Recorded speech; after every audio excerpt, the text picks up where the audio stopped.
6th of July, 2022, during the presidential debate Yes. before the elections.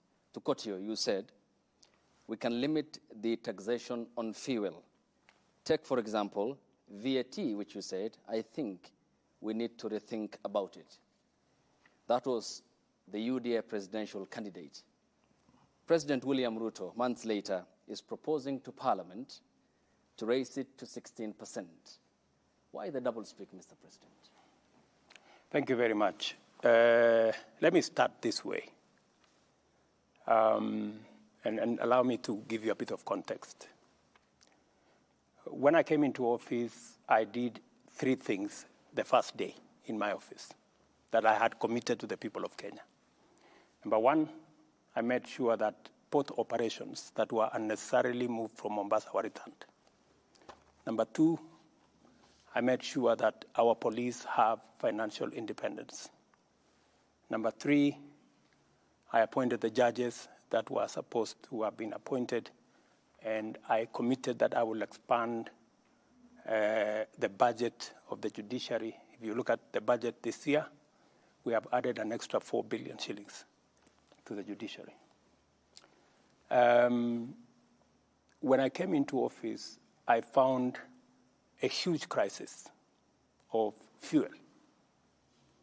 In fact, before even I came here, immediately the results were announced. Amongst the first people to come and see me were oil marketers. And they told me, we are in a crisis. We are going to have a stock out because we cannot have fuel. Government has told us to sell fuel subsidized, but they haven't paid us. The government owes us 65 billion. So that whole subsidy story you hear, it was just a pledge. So I found that we had a 65 billion shilling subsidy to pay.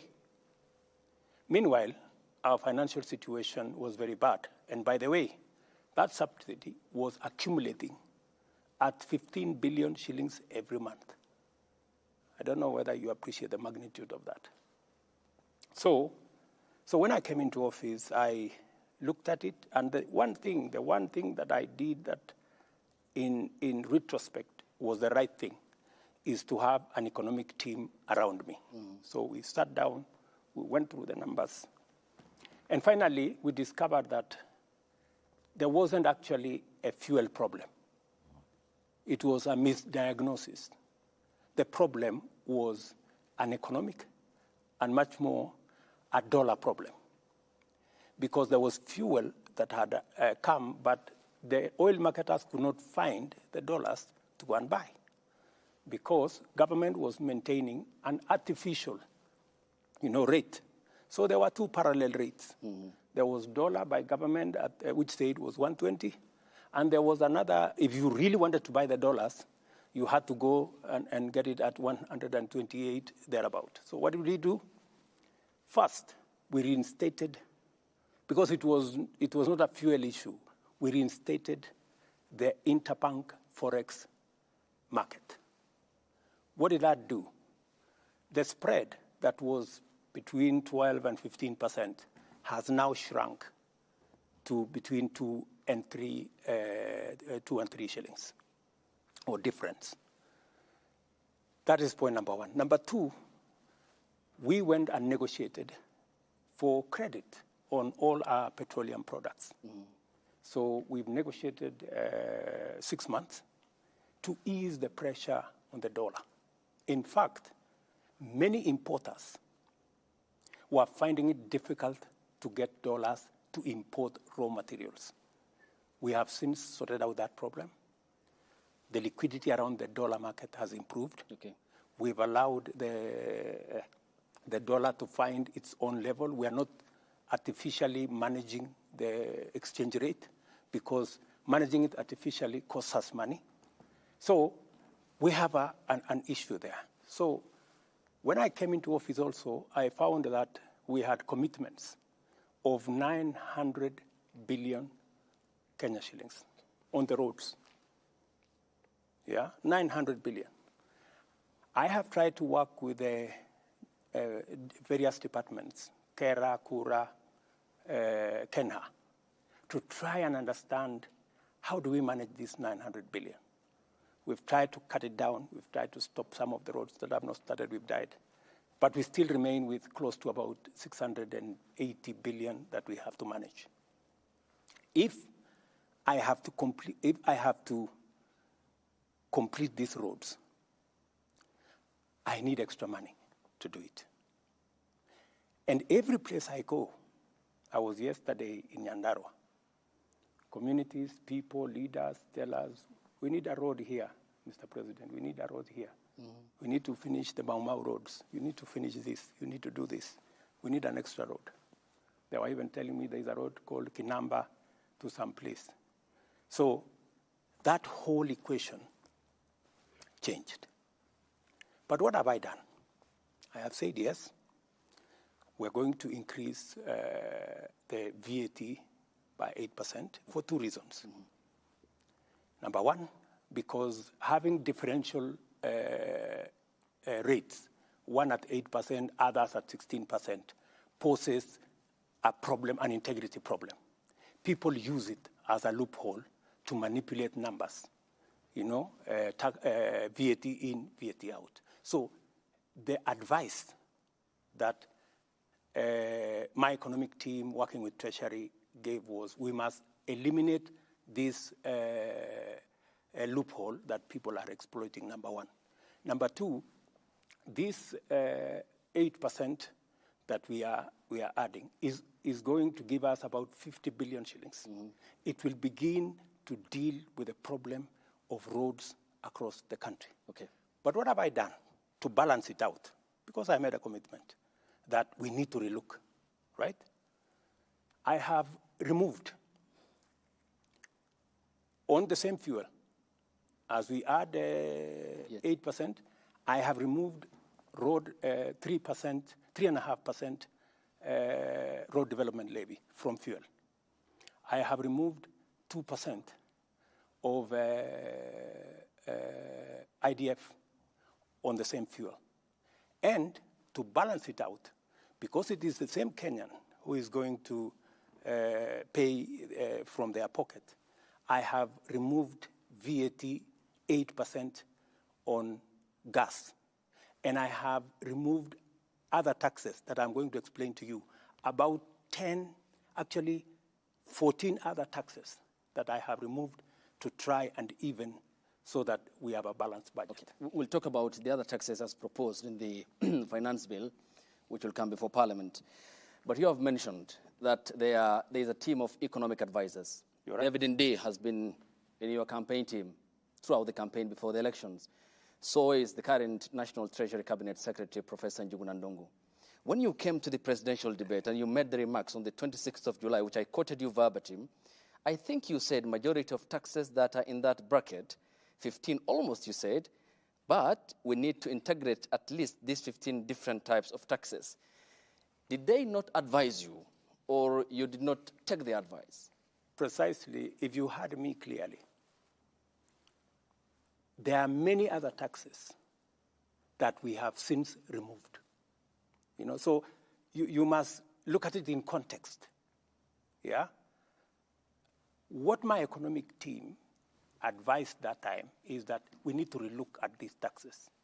When we came into government, we found a situation. The country was in a crisis. And by the way, I have had to make very difficult decisions.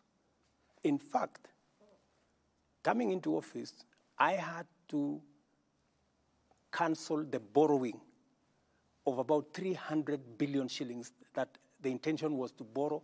That would have taken the country down the cliff. I had to step in and stop many of the subsidies that were being dished left, right, and center. I had to make many changes. I had to reorganize the whole budget because we found a country headed and sliding into bankruptcy.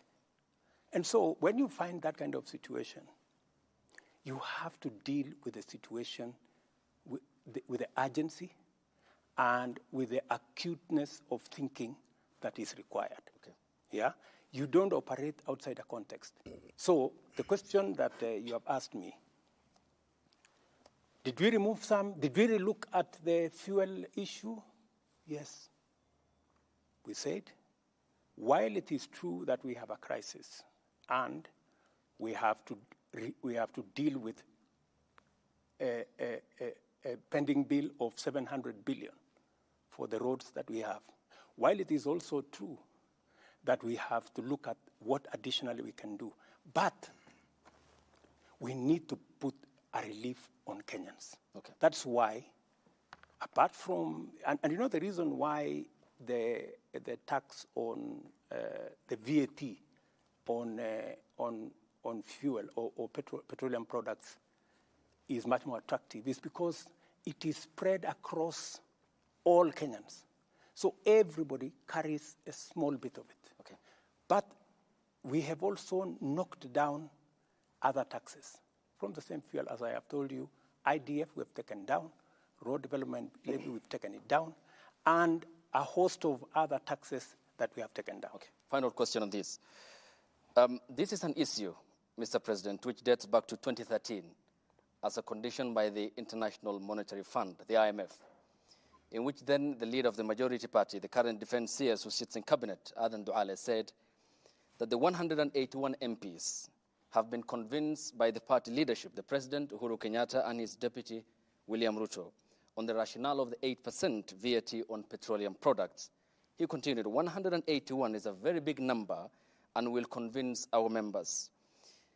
And this being a precautionary facility by the IMF, can you tell the Kenyan people that there is no extra hand of pressure on the Kenyan government by the International Monetary Fund? My good friend, the International Monetary Fund does not run the government of Kenya. I do. IMF does not make decisions for the government of Kenya. I do. IMF are our partners. They work with us on our priorities.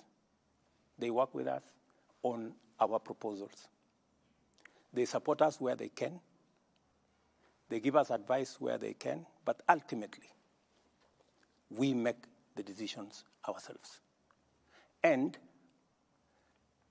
it is not up to IMF to see how to sort out the 680 billion that we have on the road sector. It is not up to any other person. It is up to us. When I get out of this office and go to this village and that constituency and that ward, it is not the IMF that is asked about roads. It is the government of Kenya that I run. So I think there is always this thinking that external factors dictate to us. I think you know me better. Mm-hmm. I can stand up to any pressure from any corner. Mm-hmm. I make the right decisions for our country. Your Excellency, you've said, and this is not just today, even previously, that the Jubilee handshake administration went on an irresponsible borrowing spree. They took loans worth 4.1 trillion shillings in just the 5 years of 2018 to 2022. How much is our public debt today, Mr. President? Our public debt is in the region of 8.8 trillion, close to 9 trillion. That's where we are. And so that you can contextualize this, it is the reason why, if you look at this budget, I have made a deliberate, conscious decision. In fact, against the advice of IMF. IMF actually wanted us to borrow slightly more. I told them no. I told them no, we're not borrowing. And that is why, if you look at the fiscal deficit, the money we are borrowing, we have reduced it from 1.1 trillion last year to 630 billion this year. We have reduced almost 500 billion because I am conscious that we are not in a good place. I am also aware what is happening to other countries. There are countries in our continent that have defaulted in their payments. When I am president, Kenya will not go that route. And that is why, even when, many people thought it was a joke, I told them, we are not borrowing beyond where we are. So how much are you planning that to is borrow why, in this year? That is why, Latif, you saw there was a delay of salaries for about 2-3 days, in April. Yep. Yes. Because, some characters thought that I was joking. I told them, listen, we are going to live within our means. Even if we have to delay for salaries for 2-3 days, we will. So that people begin to internalize that we cannot continue borrowing. And let me tell you, I have had many people say, you can't tax there is no country that can tax itself into prosperity. That's correct. Yeah? But you cannot accumulate debt into bankruptcy as an option. It cannot be an option, right? And there is a question I want to ask my fellow countrymen and women. Are we overtaxed? That is the question that we need to ask. And I want to answer that question. Yeah. Are Kenyans overtaxed? Let me give you the statistics. OECD countries, OECD countries, the tax as a percentage of GDP, the average is 34% of GDP. 34%. You have from Turkey, which is 22% of GDP, to France, which is 45% of GDP. Okay? Let's leave the OECD. Let us come to our continent. Our peers, South Africa, Tunisia, Morocco. They are between 23 and 28% of GDP. Tax as a percentage of GDP. Where is Kenya? Kenya is at 14%. Kenya is at 14%, meaning we are paying half in terms of tax what our peers in our continent are paying. And you see, society is reflected by the quality of public goods, roads, hospitals, schools, water. That is what a society is measured. If you will find that if you don't have working schools, if you don't have no running water, if you don't have good roads, you cannot, what kind of society are you? So the big question, and I want to tell my countrymen and women, please, we are not overtaxing ourselves. In fact, if we were to match our peers, my intention is to take this slowly, the way Mwai Kibaki did. When Mwai Kibaki came into office, we were collecting about 220 billion. By the time he was leaving in 10 years, we were collecting almost 1 trillion. He had moved it 4 times, right? Yep. Now we are at 14. If you look at the budget this year, I want to move it from 14 to 16% of GDP. By God's grace, maybe next year, 18, maybe like that, because we have to be realistic, If we do not pay taxes, we cannot be like the countries we want to be. We want to be in their shoes. We will be going backwards. So the real cardinal, and I want to tell my good friends, it's good to have information, because I hear many people are saying, we are being overtaxed. The real issue is that our tax as a percentage of GDP, if we manage to get this finance bill through, we will move from 14 to 16. We will still be way below what our peers are. I want to come back onto the issue of debt, because I mean, it's also influencing how much you want to spend in the next financial year and raising revenue to repay this debt. 1.2 trillion shillings, if I'm not wrong, is our debt bill in the next financial year. And if you just look at how much we are paying in terms of debt, and then you look back at that close to 9 trillion shillings that has been borrowed in the last 10, 15 years, questions are, where has that money gone? And so I want to ask you, Mr. President, do you feel that the money that has been borrowed has actually gone to be value for Kenyans? I do not want to point fingers at no administration. I do not want to say what happened in the last administration. I have said enough of it. I just want to speak to the present and to the future. And I want to tell my countrymen and women that I want to be held to account. I am ready. That is why I believe in accountability. For the first time, I am the one who pushed for the change of standing orders so that ministers of my administration can go to Parliament and ask questions because we want accountability. As we talk, I am pushing so that we have an office in Parliament of the Leader of Opposition funded by the government of Kenya to make sure that public resources are being used appropriately. And I like what you're saying. That is exactly what I want, because I want, as I collect taxes, as the people of Kenya contribute their money as taxes, they must be put to good use. They should not be put in projects like the BBI. Okay. They should not be put in projects like the Azimio thing. They must be put in tangible projects that make a difference in the lives of the people. So with that then, Mr. President, are you prepared in your administration to publish the debt register? Because this is one thing that even the previous parliaments have tried to push. It hasn't been published. To date, we know the figure. We don't know the details. Are you prepared to publish the debt register, audit the debt register, and to hold anybody accountable for any money that may have been borrowed and misappropriated? Why not? When will this happen? Why not?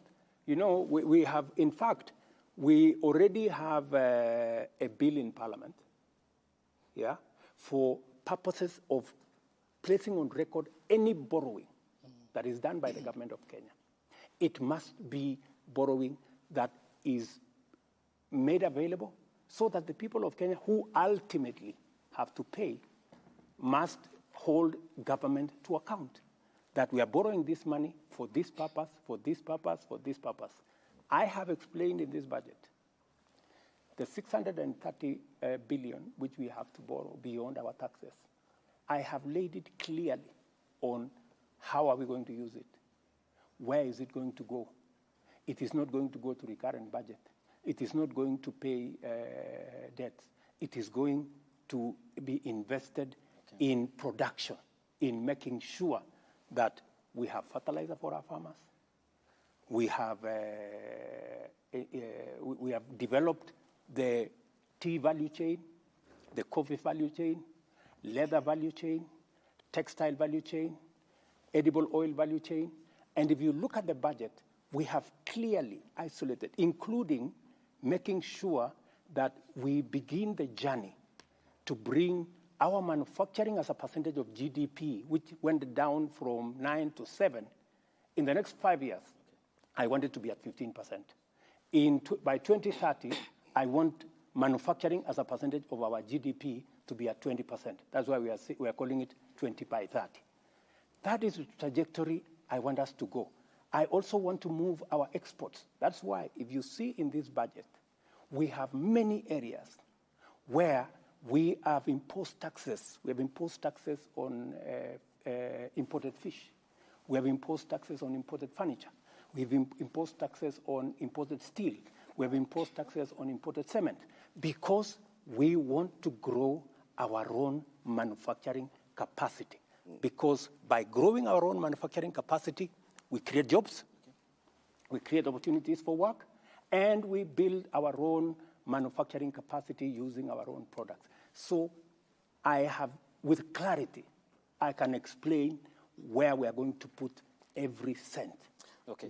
How we are going to invest in the leather value chain. Mr. President, how we are going to invest in the textile value chain. Nafikiri kwa kufungamana na swali lake nitakuuliza Kiswahili na nitafurahia hapo utalijibu hili Kiswahili. Wakenya wengi wanahisi kwamba Mheshimiwa Rais unazungumza lugha ya mahasla, lakini vitendo vyako na vya serikali yako ni vya mabwenyenye. Hasa ukiangalia katika matumizi. Kwa mfano, ni wiki kadhaa tu, miezi kadhaa iliyopita ilipitishwa kwamba kuna nyongeza ya pesa ambazo zitatumika katika Ikulu, shilingi milioni 93 nyongeza. Ulipokuwa unaingia katika madaraka ulisema kitu cha kwanza utakata bajeti kwa shilingi bilioni 300.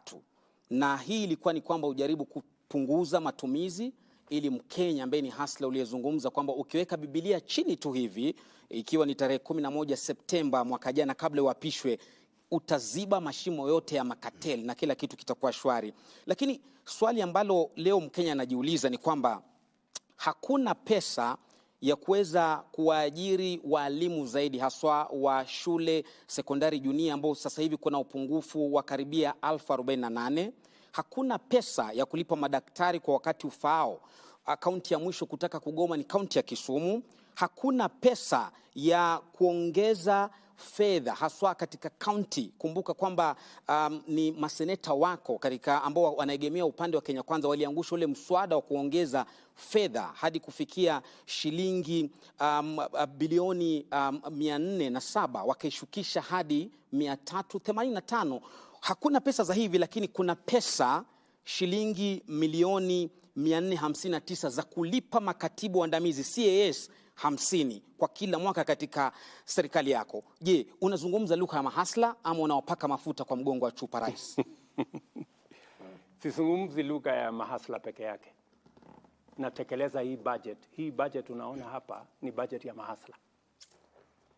Uniulize kwa jinsi gani? Kwa nini? Yes. Na nilichokitaja ni tofauti na unachosema. Jambo la kwanza, haya mambo yote uliyoyasema, serikali hii wakati nimeingia nimefanya mambo manne ambayo yanahusikana na mahasla. Jambo la kwanza, nimeweka pesa karibu shilingi bilioni 3.5 kupunguza gharama ya mbolea ambayo inatumika na wakulima wale wa chini. Kufikia sasa serikali imesajili wakulima milioni 4.5, karibu milioni 5. For the first time, kila mkulima bila ya kubaguliwa alipata mbolea. Leo tumeongeza sehemu ya kuzalisha chakula kwa ekari 1,200 kwa sababu ya incentive ambayo tumetoa kama serikali. Mind you, wale wengi ambao wako katika sekta ya kilimo ni mahasla. Jambo la pili, kwa jambo la ambalo linasumbua sana wa Kenya, jambo la cost of living. Yeah. Ni nini nimefanya katika ile kupunguza hiyo mzigo kwa Wakenya? Kwa sababu kuna mambo mawili. Wale majamaa walikuwa hapa mbele yetu walifanya subsidy ile inaitwa subsidizing consumption. Walipeleka pesa kwa mamila. Mila hana mahindi yake. Mila ni chuma tu wako nayo na mashini. Zile pesa mimi sasa ndio nalipa. Hawakulipa. Mimi sasa ndio nalipa ile pesa ya subsidy. Unaelewana? Mimi nilifanya nini? Kwa sababu naelewa kwamba shida ni supply and demand. So ile tulifanya ni kwamba tulienda kwa KNTC, tukawapatia treasury ikawapatia letter of support. KCB wakatupatia shilingi bilioni 25. Tukatumia hiyo pesa, sio pesa yetu, ni pesa LC, unapatiwa tu LC. Tukalete mchele, tukaongeza mahindi, tukaongeza mchele, tukaongeza maharagwe, tukalete mafuta ya kupikia. What happened? Ile bei ya unga ilikuwa 230, sasa iko 170, ikiteremka. Bei, nataka uende ucheck. Bei ya mafuta ya kupikia fresh fry kwa mfano ilikuwa 1,800, sasa ni 1,100 kwa kilo 5. Ile kilo 3 ilikuwa 1100. Saa hii ni 750. Sababu gani? Wale makatel ambao walikuwa wanafanya hiyo biashara, wakati walijua, kwa sababu tunajua bei ya hizi vitu kwa soko ya kimataifa, tukawaambia simupunguzeni jameni. Wao sasa wamekuja bei ya chini. No. Like, without us doing much. Nafikiria hiyo ni mipango mizuri. Sasa nikueleze. Si umeniuliza nafanya nini kwa mahasla. Mahasla ndio hawa wanahangaika na gharama ya swali lao kuu mahasla wanasema jinsi unavyokusanya na matumizi yako hayatoi picha ya hasla. Kwa mfano kuachilia kuongezwa fedha ambazo zinatumika Ikuluni, nitakurudi hapo, na mshahara kama hawa ma-CAS ambao hadi sasa hujazungumzia kama unakubaliana au la, licha watu kwenda mahakamani kupinga hilo. Mambo ya CAS ni mpango wangu wa serikali. Naam. Yeah. It is my decision. Ya kwamba mimi naona ya kwamba kuna sababu ya wale ma-CAS kuweko. Kwa sababu agenda nilio nayo kusukuma Kenya hii. Leo naibu wangu karibu analala kwa ofisi. Leo yule Musalia Mudavadi unaona amepunguza kilo siku hizi kwa sababu karibu analala kwa ofisi. Mimi ninahitaji wafanyikazi zaidi kwa sababu ile agenda ya kubadilisha Kenya, I need more hands, I need more minds. Lakini wacha nirudi pale kwa mahasla. Wewe umesema ya kwamba ati mambo ya walimu. Je, wewe unaelewa ya kwamba serikali hii imeajiri walimu 35,000 yenye haijawahi tangu Kenya iundwe? There has never been one hiring of 35,000 teachers.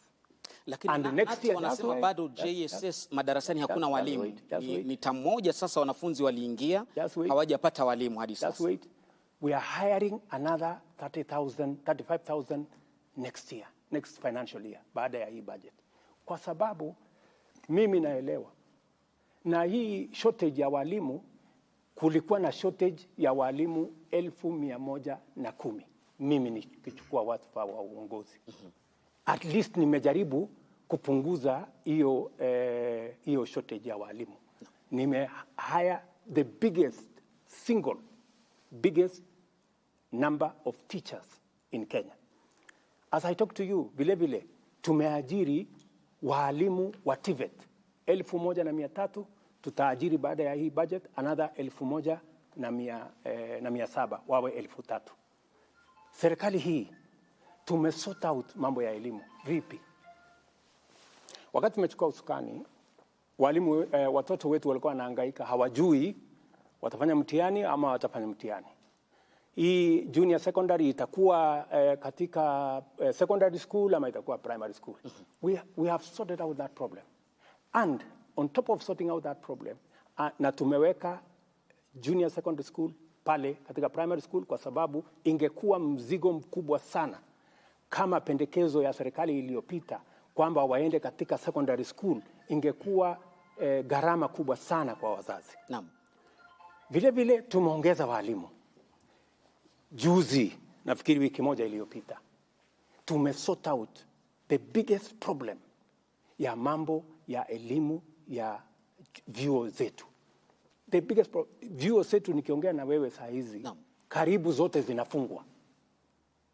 Wako na madeni ya bilioni 59, actually almost 60 billion. Wana strike. Wale wahadhiri ama lecturers wamegoma, hawajalipwa. Nani hajalipwa?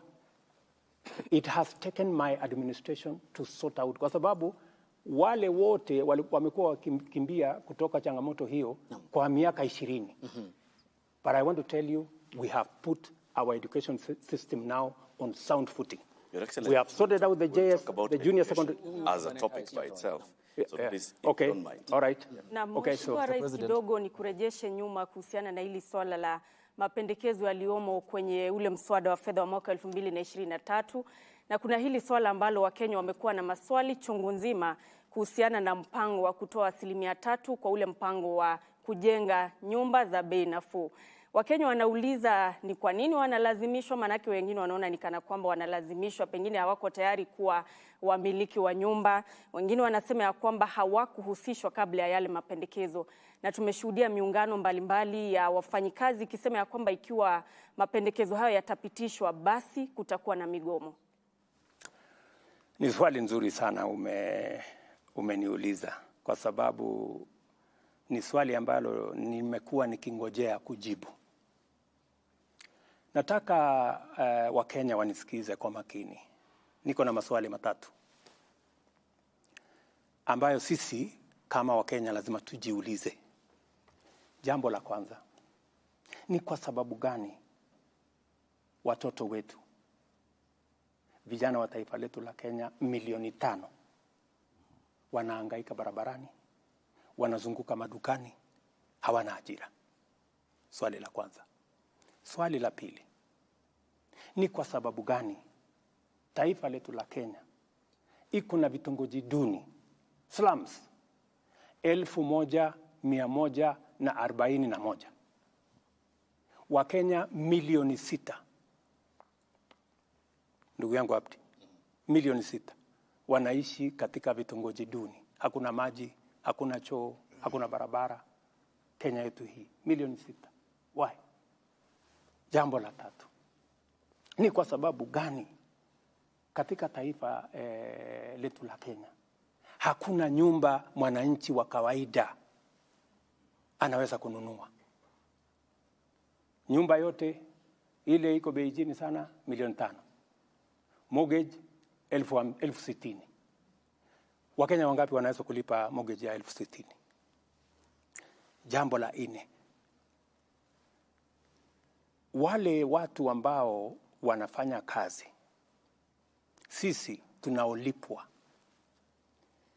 na ushuru ya Wakenya ni watu 1,700, kuanzia rais mpaka kupitia kwa mawaziri, kupitia kwa madaktari, kupitia kwa walimu, kupitia kwa wauguzi, mpaka wale wa chini messengers na wale wengine 700,000. Tunalipwa na ushuru ya hao Wakenya wote. Imefika wakati, rafiki yangu, tufikirie ni vipi sisi tulio na bahati ya kufanya kazi, na sio kwamba ati mimi kwa sababu ni rais leo ati mimi ni bora kuliko wengine, ama wewe kwa sababu ni mwalimu ati wewe ni bora kuliko wale wengine. Ile kazi mimi nafanya kama rais, na ile kazi mwalimu anafanya, na ile kazi daktari anafanya, kuna Wakenya zaidi ya 5,000, 6,000 wanaweza kufanya hiyo kazi. Wewe umebahatika, wewe ndio uko na hiyo kazi, na ndio kwa sababu wale wengine hawana hiyo kazi. So ile swali lazima tuulizane ni kwamba mpango ambao utatupatia sisi nafasi ya kuajiri watoto wetu, ya kutoa aibu ya hawa watoto wetu wanahangaika barabarani, wanahangaika madukani, ndio wale wameingia kwa ulevi, ndio wale wameingia kwa madawa, ni nini tutafanya? Na ndio niliwaeleza Wakenya wakati nilienda kwa campaign.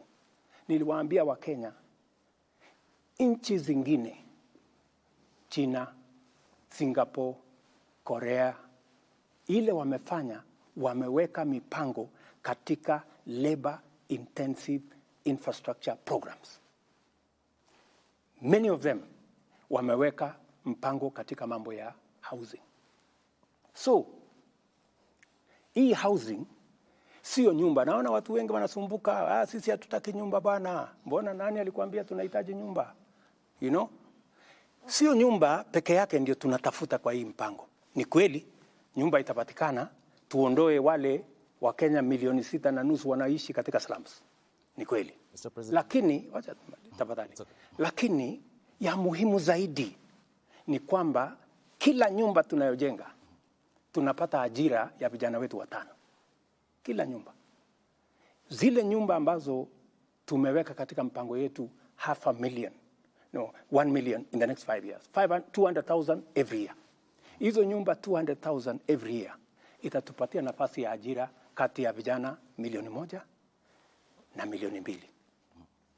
Ndio tumesema vile wengine wamefanya.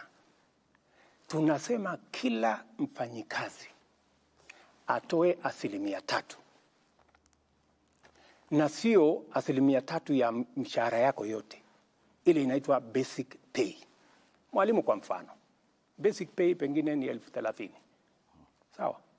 Shilingi 3% ni shilingi 900. Right? Na hatusemi hiyo 900 ati ni ushuru. Si ushuru, ni pesa yako. Lakini unatupatia kwa muda tufanyie mpango ya wale watoto wetu wanaorandaranda barabarani, wengine wao ni watoto wetu wa kuwazaa, our own children, kuwapangia ajira. Sawa? Na hiyo that's why ni watu waelewe, it is a win-win project. Wewe ukitoa 3%, Abdi, mwenye amekuajiri anatoa 3%. Kumaanisha, na hiyo 6% yote ni pesa yako. Sio pesa ya mwajiri tena, ni pesa yako. Na sio ushuru, ni pesa yako. Tunaelewana? Na hiyo pesa ndio tunataka kutumia kujenga hazina ambayo itatusaidia kufanya mambo matatu ya muhimu. Jambo la kwanza, leo tunajenga nyumba 1%, 1% ya nyumba zote zinajengwa Kenya inaweza kununuliwa na mwananchi wa kawaida. Tunataka kuongeza nyumba ambazo zinajengwa ambazo zinaweza kununuliwa na Mkenya wa kawaida kutoka 1% mpaka 50%. Wacha niwaeleze wa Kenya vile hiyo kazi itafanyika. Tuko na mipango miwili. Tuko na yenye tunaita social housing. Tuko na ingine tunaita affordable housing. Social housing ni kwa wale watu wa mapato yao ya chini. Tunasema yule mtu ambaye anaishi Kibera, yule mtu ambaye anaishi Mathare, yule mtu ambaye anaishi Kisumu Kondele, yule mtu ambaye anaishi hapo Kakamega ama anaishi Murang'a ama anaishi Kiambu, ambaye analipa rent kwa ile nyumba ambayo haina choo, haina taa, haina maji, shilingi 2,500. Huyo mtu na 2,500 yake tunataka kumjengea nyumba, atalipa shilingi 2,500 kwa nyumba ambayo iko na maji, nyumba ambayo iko na facilities, iko na kitchen, iko na choo, na analipa shilingi 2,500. Wakenya watataka kuniuliza, Bwana Hasla, hiyo nyumba iko wapi? Nataka ni munipatie nafasi niwapeleke hapa Soweto. Okay. Kibera. Soweto A. Pale kuna kiongozi ya wamama, kuna kiongozi ya hiyo Soweto A anaitwa Mama Shiro. Alikuwa anaishi kwa nyumba haina choo, haina maji. Leo anaishi kwa nyumba ambayo analipa 2,500 na ni nyumba ya ghorofa. Hako kwa flat yake. So, what am I saying, my friend? I am saying, kwa wale ndugu zetu, we have a duty. Kwa sababu wengi wao wanauliza kusema, how is it my business? Inanihusu nini? Kama yule hana kazi, inanihusu nini? Kama anaishi kwa slum, inanihusu nini? My friends, mimi nataka niwaambie, inakuhusu kwa sababu yule unamdharau ndio analipa ushuru, wewe ukapata mshahara. Number 1. Number 2, yule ambaye unamdharau, huyo pengine ni ndugu yako, pengine ni dada yako, ama ni Mkenya mwenzako. Jambo la 3, hasara yako ni nini? Kwa sababu ukitoa 900 kama ni mwalimu, tunakuongezea 900 kama serikali, kama mwajiri wako. Ya? Usipotoa 900, hatukupi 900. Lakini ukitoa 900, tunakupatia 900. Alafu, kama huhitaji nyumba, baada ya muda, miaka 7, ama ukitaka kwenda retire, tunakurudishia pesa yako, kama hujatumia kununua nyumba, na tunaongeza interest. Kama unataka kutumia kwa njia nyingine, unaweza kumpatia mtoto wako, akatumia kununua ile nyumba. Okay. Well, affordable, acha niende hapo kwa affordable housing. Kidogo tu, tafadhali. Okay, briefly, we need to proceed also. Tafadhali. Okay, thank you. Kwa sababu unajua hii maswali ni mingi. Yeah.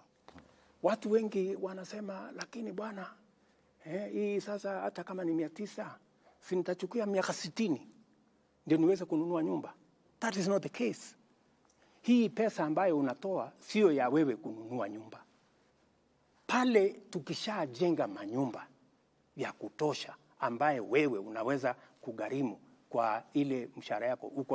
Tunajenga nyumba ya 2,500, 4,600, 8,000.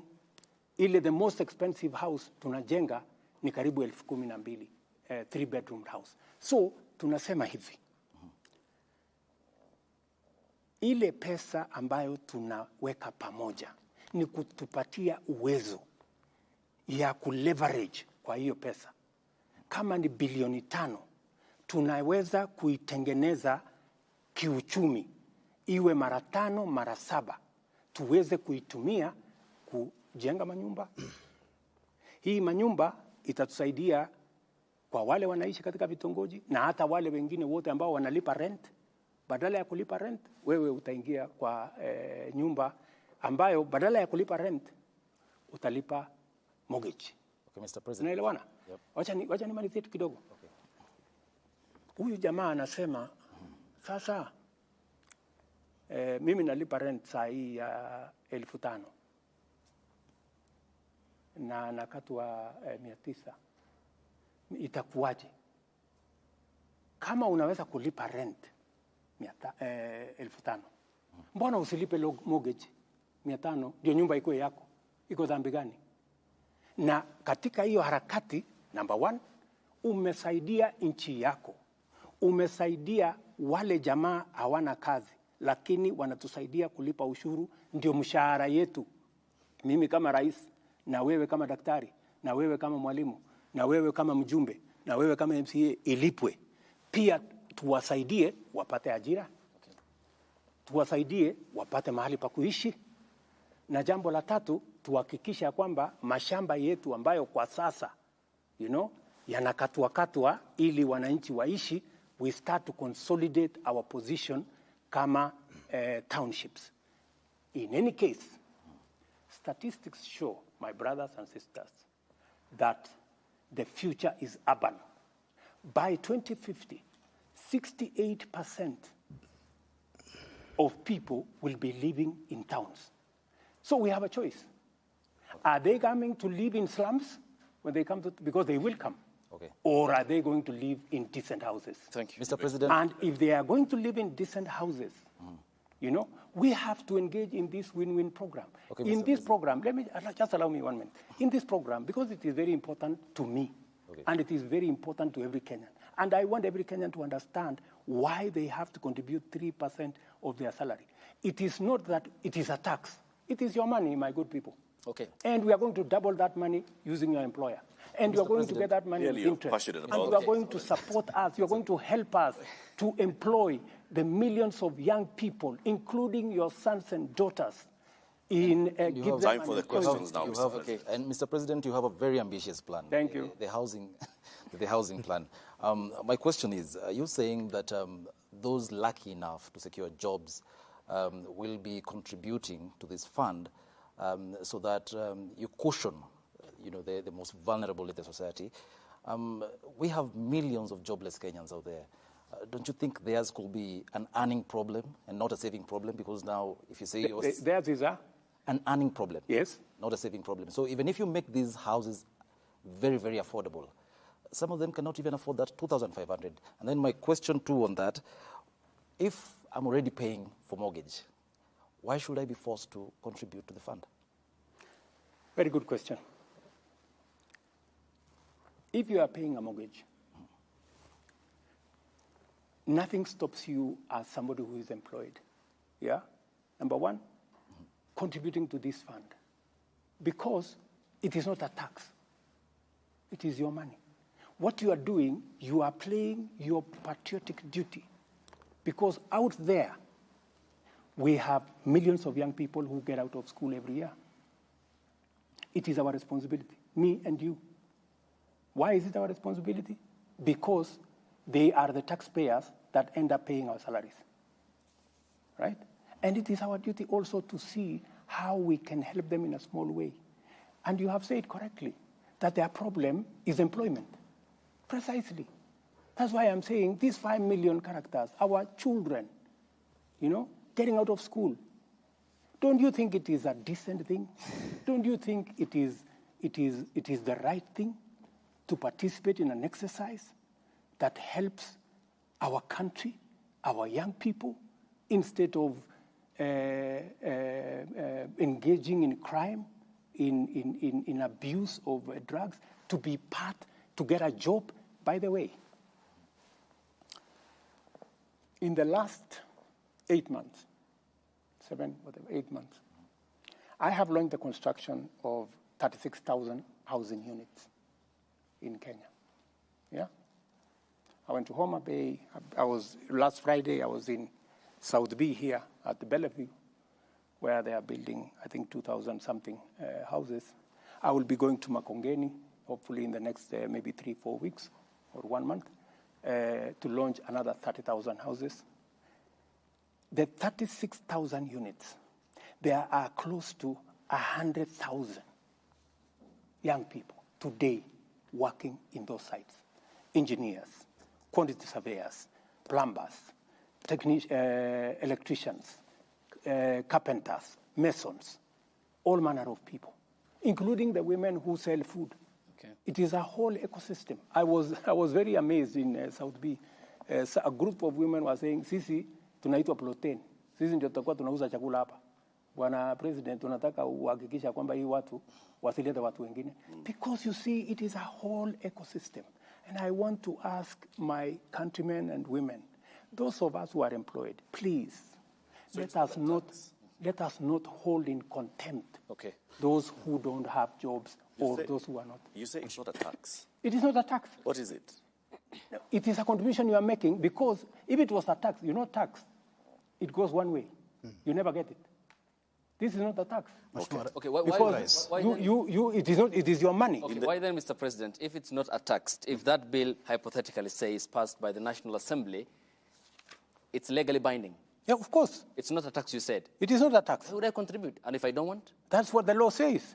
But why are you passing it? Yeah, the question I am asking you is, are you saying, Abdi, that you don't think it is your business to contribute to the employment of the unemployed Kenyans? Okay, it's the responsibility. It is not your Kenyan business. Okay, hang on, Mr. President. Who is Kenyan government? Kenyan government is me and you. Hang on, Mr. President. You saw the mandate of the Kenyan people. Exactly. There is we can't represent all of us. Yes. I worked hard for my money. Yes. You said it's not tax. But there is a bill in Parliament. If it's passed, it's legally binding. Why would I make a contribution for others to succeed? It's your business as the government. You are the head of state. You have the responsibility. You have the mandate. That's why the Constitution gives me the power to tax. But it's you who is leading the government. That's why the Constitution gives me the power to sign things into law. Okay. So I am simply doing my job. Mr. President, let's get the specifics very clear. Yeah. It's a very simple issue. Yes. You are saying it's not a tax. It is not a tax. That's the Commander-in-Chief saying. Yes, it is not a tax. Hang on, let's go step by step. Yes. There is a bill that will come before Parliament. Absolutely. Hypothetically, let's say it's passed. If it's not a tax, why would I contribute? Because it is the law. The law, Mr. President. Once it is passed, it is the law. Okay, meaning then it's a tax, and you understand it's a tax. Yeah, once it is passed, it is the law, and you have to contribute. Let me ask you. One rider, Mr. President. Let me ask you. Just allow me. Let me ask you, Abdi. Do you know that today you contribute 6% of your salary to NSSF? Correct. Why? It is not a tax. Mr. President, hang on. On that, Mr. President. Okay. It's the same thing. Okay, hang on, it is the law. The issue, though. There is the NHIF question, Mr. President. Yes. Which you have passionately talked about. I am very passionate about. Which is still, again, because you have cherry-picked on the NSSF, but there is the NHIF component, which I still pay for. Yes. You pay for as well. Yes. But then what's the point of contributing to the NHIF program, yet I go to the hospital and I only get paid for the bed? Precisely. That is why I want to make NHIF work. You know how I'm going? I'm working on it, by the way. It is in the works, and it will be part of this exercise. What I have done on NHIF, and I have a good history, long history with NHIF. When we came into office in 2013, there were only about 3 million contributors on NHIF. And by the way, NHIF works. I was in Thika, Kenyatta Referral Hospital. Teaching and Referral Hospital. Teaching and Referral Hospital. And the doctors there spoke about NHIF in a way that inspired me. How NHIF has helped many people who would otherwise have not been able to get medical service. What I'm doing with NHIF is exactly what I said. And by the way, Hussein, Ayub, Ayub Abdi. By the way, this housing plan, I talked about it in the campaign everywhere. And I promised the people of Kenya, if you elect me president, this housing thing, I am going to use it to get jobs for our young people and to remove Kenyans from slums. So it is not something that I arrived in office and I started. If you read the manifesto of Kenya Kwanza, it is a big chapter. In fact, I was asking some of the MPs that were trying to say, oh, you know, I asked them, when me and you were standing on the podium and told the people of Kenya, elect us, we are going to arrange for housing so that you thought it was a joke. It was not a joke. Na Mheshimiwa Rais, tukisalia katika... that's where we are, Abdi. Hapo ndio tuko. Okay. Na Mheshimiwa Rais, tukisalia katika swala hili la gharama ya maisha, lakini katika mada tofauti. Ndio. Umezungumza kuhusu kuondoa ushuru kwa gesi. Na mwezi Februari uliwaambia Wakenya kwamba itakapofika tarehe mosi mwezi Juni, bei ya gesi ya mtungi wa kilo 6 itapungua kati ya shilingi 300 na 500. Hivi sasa Wakenya wanasubiri siku 15 kutoka sasa. Wanataka kufahamu iwapo mipango yote iko line, ikifika tarehe 1 mwezi Juni watakapoenda katika maduka haya ya kununua gesi wataipata gesi hii kwa kati ya shilingi 300 na 500. Lazima kwanza tupitishe hii kwa budget. You know, sio lazima tutoe gharama ya tuondoe. Kwa sasa hakuna njia ya kuondoa ushuru mpaka budget ipite. Kwa hivyo huwezi kuhakikisha kwamba ikifika tarehe 1 Juni. Tarehe 1 Juni haiwezekani. Mpaka pengine kama ulivyosema awali. Mpaka tutapitisha hii mswada pale bunge ndio tuweze kuhakikisha kwamba tunateremsha hiyo bei. Kwa hivyo ni muhimu kwamba Wakenya kuna mabadiliko. Kuongeza kwa kama tungepitisha hii jambo kwa supplementary budget. June ingewezekana. Lakini tulijaribu kuisukuma kwa supplementary budget, ikawa haiwezekani kwa sababu ilikuwa inatubidi tubadilishe sheria fulani. Ndio tuhakikisha kwamba hilo tendo inafanyika. Sasa tumeipanga vizuri. Tumehakikisha ya kwamba hiyo iko katika budget yetu, umeona waziwazi. Na vile vile tumesema tutachukua ile pesa ambayo tunatumia tunaokota ushuru kutoka mambo ya kerosene. Tutaitumia kusecuritize. Ndio tupunguze gharama ya mtungi ya gesi. In fact, tunaongea na market. Saa hizi nikiongea na nyinyi, tunakimbizana na wale watu wakora ambao wanauza gas kinyume ya sheria. Tunakimbizana na hawa vibaya sana. Kwa sababu we have to remove all the illegal fillers because they are destroying this market and they are undermining our efforts. Na unaweza kuhakikishia Wakenya kwamba budget tukipitisha, tutapunguza gharama ya gesi kati ya shilingi 300 na 500 kwa mtungi. Kwanza mtungi, wacha gas. Ile tunapunguza kati ya shilingi 300 na 500 ni mtungi yenyewe. Ndio sasa uongeze gesi ndani yake. Lakini mheshimiwa, ukiwa Samburu, nakumbuka vizuri sana ulipotoa tangazo la kwanza, tena baadaye katika ukumbi wa mikutano ya kimataifa na akina mama hapa KICC, hukutaja masuala ya kwamba lazima mswada wa fedha wa mwaka 2023 upite kwanza. Ulitangaza tu waziwazi kwamba utapunguza na itakuwa ni hewala kwa kila Mkenya. Sasa mimi nataka nikuulize wewe, hii ni nchi ambayo inafuata sheria. Si umesikia huyu bwana akiniuliza utafanya ni kwa sababu gani? We are a country governed by the rule of law.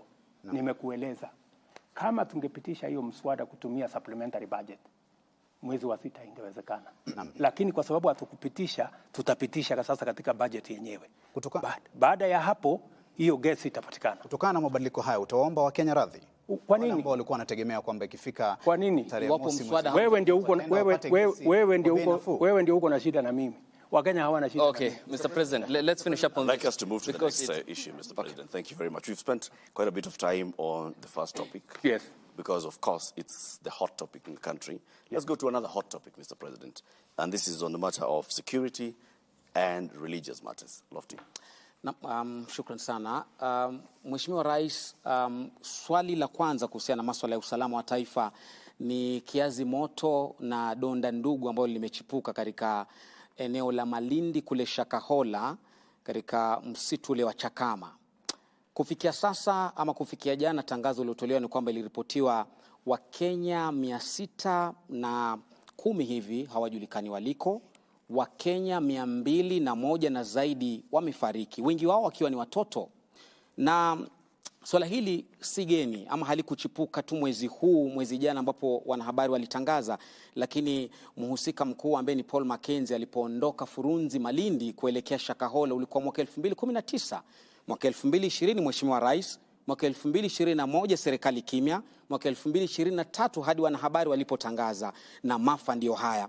Wewe kama amiri jeshi mkuu ambaye unakaa katika kamati ya usalama na kupewa kinachoendelea na ujasusi wote, huoni kama umewafeli Wakenya? Na Wakenya wamenituma nije nikuulize, kwa sababu ya idadi hii, basi unapaswa kuwaomba msamaha leo kabla kujibu swali lolote la Shakahola mbele ya wanahabari hawa. Unaweza kuomba msamaha wa Kenya kwa kupoteza nyoyo 200 na wengine 600 hawajulikani waliko?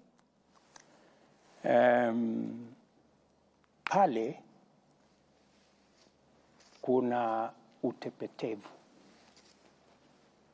katika upande wetu wa serikali, na inapaswa mimi niombe msamaha, kwa sababu Wakenya 210 tayari wamepatikana katika makaburi. Tuko na shirika la upelelezi, tuko na shirika la ujasusi, tuko na askari polisi, tuko na assistant chief, tuko na wazee wa nyumba 10, tuko na wale wote ambao wako kule.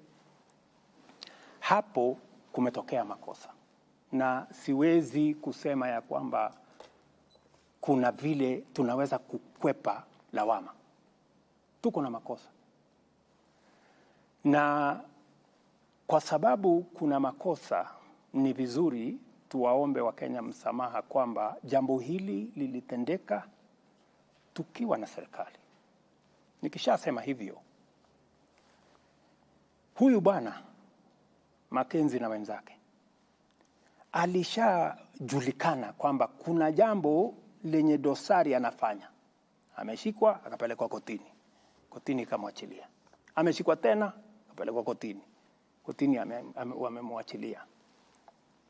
Hii safari sasa ameachiliwa, ndio amekuja sasa akaongoza haya maovu akitumia dini, ambaye nilisema leo huyu bwana ni muhalifu kiwango ya gaidi, kwa sababu wale watu maisha ya watu amewaua kwa kutumia dini. Hatuwezi kuelewa ni vipi, lakini nimeambia taifa ya kwamba hii jambo, na ndio nimeweka jopo mara mbili. Jambo la kwanza nimeweka jopo ambaye tunaita Judicial Commission, ifuatilie uhalifu na ituambie ni nani zembea kazini ndio haya mambo yakatokea. Na huyu bwana washirika wake ni nani? Haya makaburi yaliendelea vipi? Hii mambo yote yalitendeka vipi? Hiyo ni ya kwanza. Ya pili, nimeweka pia task force ya watu ambao wengi wao ni watu wa dini, kwa sababu dini ni mahali ambapo tunapaheshimu sana. Sisi wengine wetu ni Wakristo, tunamwamini Mungu, na tunaamini dini ni mahali ambapo watu wanakimbilia wakiwa na matatizo na mashaka. Lakini pale wahalifu na watu wenye nia mbaya na watu wa mauaji kama vile Mackenzie na wenzake wanapotumia dini, ni vipi tutazuia jambo hili lisifanyike tena katika taifa letu la Kenya? You know? So I am not taking it lightly. You know, I am taking responsibility that as president, this should not have happened. And certainly, some people who are responsible for this failure on the part of government will have to give an account. Because it should not have happened when we have all the agencies. We have our intelligence, we have our CID, we have the chiefs, and all the other people in the whole of that ecosystem. We should not have allowed this. This kind of thing should never have happened. But it has happened. We have to take responsibility. No. Yeah? And the promise that I am giving to the people of Kenya is that we will get to the bottom of this matter. Okay. And I am also giving them my commitment. I know there are people who are jittery about. They are saying we should not regulate the church, and that is correct. We should not regulate the church. No. The same way we should not regulate the media. No. Let us have an institution that self-regulates. We want to establish from our religious leaders, how can they, as religious leaders, agree on a mechanism that makes sure that criminals and crooks do not take advantage of religion and of faith to be able to cause harm to Kenya. Mheshimiwa Rais, kabla ya kakangu kuuliza swali, umezungumza na napenda nikupongeze na kukuhongera kwa kuomba msamaha mbele ya Wakenya, lakini Waswahili wanasema ada ya mja hunena lakini muungwana ni kitendo. Wana Malindi hadi leo wanalia kwamba idadi ya watu 200 kupotea, huja kanyaga guu pale kwenda kusema nao kuomba msamaha. Kiongozi wa upinzani Raila Odinga alikwenda kule na akafungiwa kuingia, na wengi wakasema afadhali huyu ametukumbuka, rais hajafika. Huu ungwana wako uko wapi hapa, Mheshimiwa Rais? Hiyo ni siasa. Kwenda pale kwa kiongozi wa upinzani inasaidia nini? Yeye si mjazusi, yeye si askari, yeye si daktari, hajaenda kufanya ile kazi ya kutoa miili. Ameenda kufanya nini? Askari walisema pale kwa sasa ni crime scene. Yeah? Wale ambao wanatakikana pale kwa sasa ni wale watu ambao wanahitajika katika hiyo shughuli. Wale watu wataenda kufanya forensic work, wale madaktari, wale wapelelezi ndio wako pale. Wakishamaliza ile kazi, yeah, ndio tutapata nafasi. Wakishamaliza ile kazi ambayo inaambatana na sehemu yao kama professionals wa hiyo field. Ndio sababu hata yule bwana aliambiwa, bwana, hapa ni kuna wenye wanakubaliwa kuja hapa kwa sasa. Lakini tumezoea kama Wakenya kila jambo siasa. Unajua sasa mimi nimekuja hapa. Kama huna ya kufanya pale unaenda kufanya nini? You know? Kwa sasa mimi nimechukua nafasi yangu, nimetuma kila mtu. Waziri wangu ambaye ni wa usalama ako pale, every 2-3 days he's there. Lakini pia wote kwenda make sure pale mambo ya hayo yote yatakuwa yamemalizika, the place has been declared it's no longer a crime scene, I will go to Malindi. Okay. Na Mheshimiwa Rais, kutokana na uzito wa swala hili la maafa ya Shakahola ambayo kwa kiasi kikubwa sasa yamekuwa gumzo, uliyataja maafa haya sawa na ugaidi ama sawa na tukio la ugaidi. Hata kusema kwamba ni sawa na tukio la ugaidi, uliyasema kwamba huu ni ugaidi. Lakini kulingana jinsi mnavyoendesha taratibu hizi za kuchunguza na mashtaka, hamuonekani kuyapatia uzito ambao unaendana na swala la ugaidi. Kwa nini? DPP amekuwa pale, DCI amekuwa pale, mkubwa waziri mwenyewe amekuwa pale. We have close to, I think, 150 different officers in Malindi. In fact, we transferred all the other officers from Malindi, the ones that were there before, so that we have a clear picture of what to do in that scene of crime. So we have taken it as seriously as it would get. I think my Minister for Interior has been there 5 or 6 times. I have told you he's there every 2 or 3 days. Doesn't that tell you we take it seriously? I have also appointed a judicial commission of inquiry. I have also appointed a task force to look into all the matters so that we are not only looking at the crime itself. Okay. We have men there doing that. We are also looking at accountability, because that is what the Judicial Commission of Inquiry is going to come with. And we are also looking at how do we prevent this from happening again by appointing a task force. Okay. So if there is something in the level of seriousness, yes, Mr. President, we have taken it very seriously. Mr. President, just to be clear on this, tonight you have mentioned my fellow countrymen and women. Yes. On many occasions. Yes. Your fellow countrymen and women, the Kenyan people, want to understand why the government has locked out the media in Shakahola. Question number 2, because the media has been locked out, your fellow countrymen and women want questions answered. Because you're the commander-in-chief and you get raw intelligence and briefings every morning here at State House. What exactly is the true picture of Shakahola? If it was meant for the media, you know, Abdi, even if you went to Shakahola, would you go and film the graves and bodies that are disintegrated and take it to the people of Kenya? Would you do that as a responsible journalist? There are ethics that guide us. We can't do that. Yes. But why the blanket?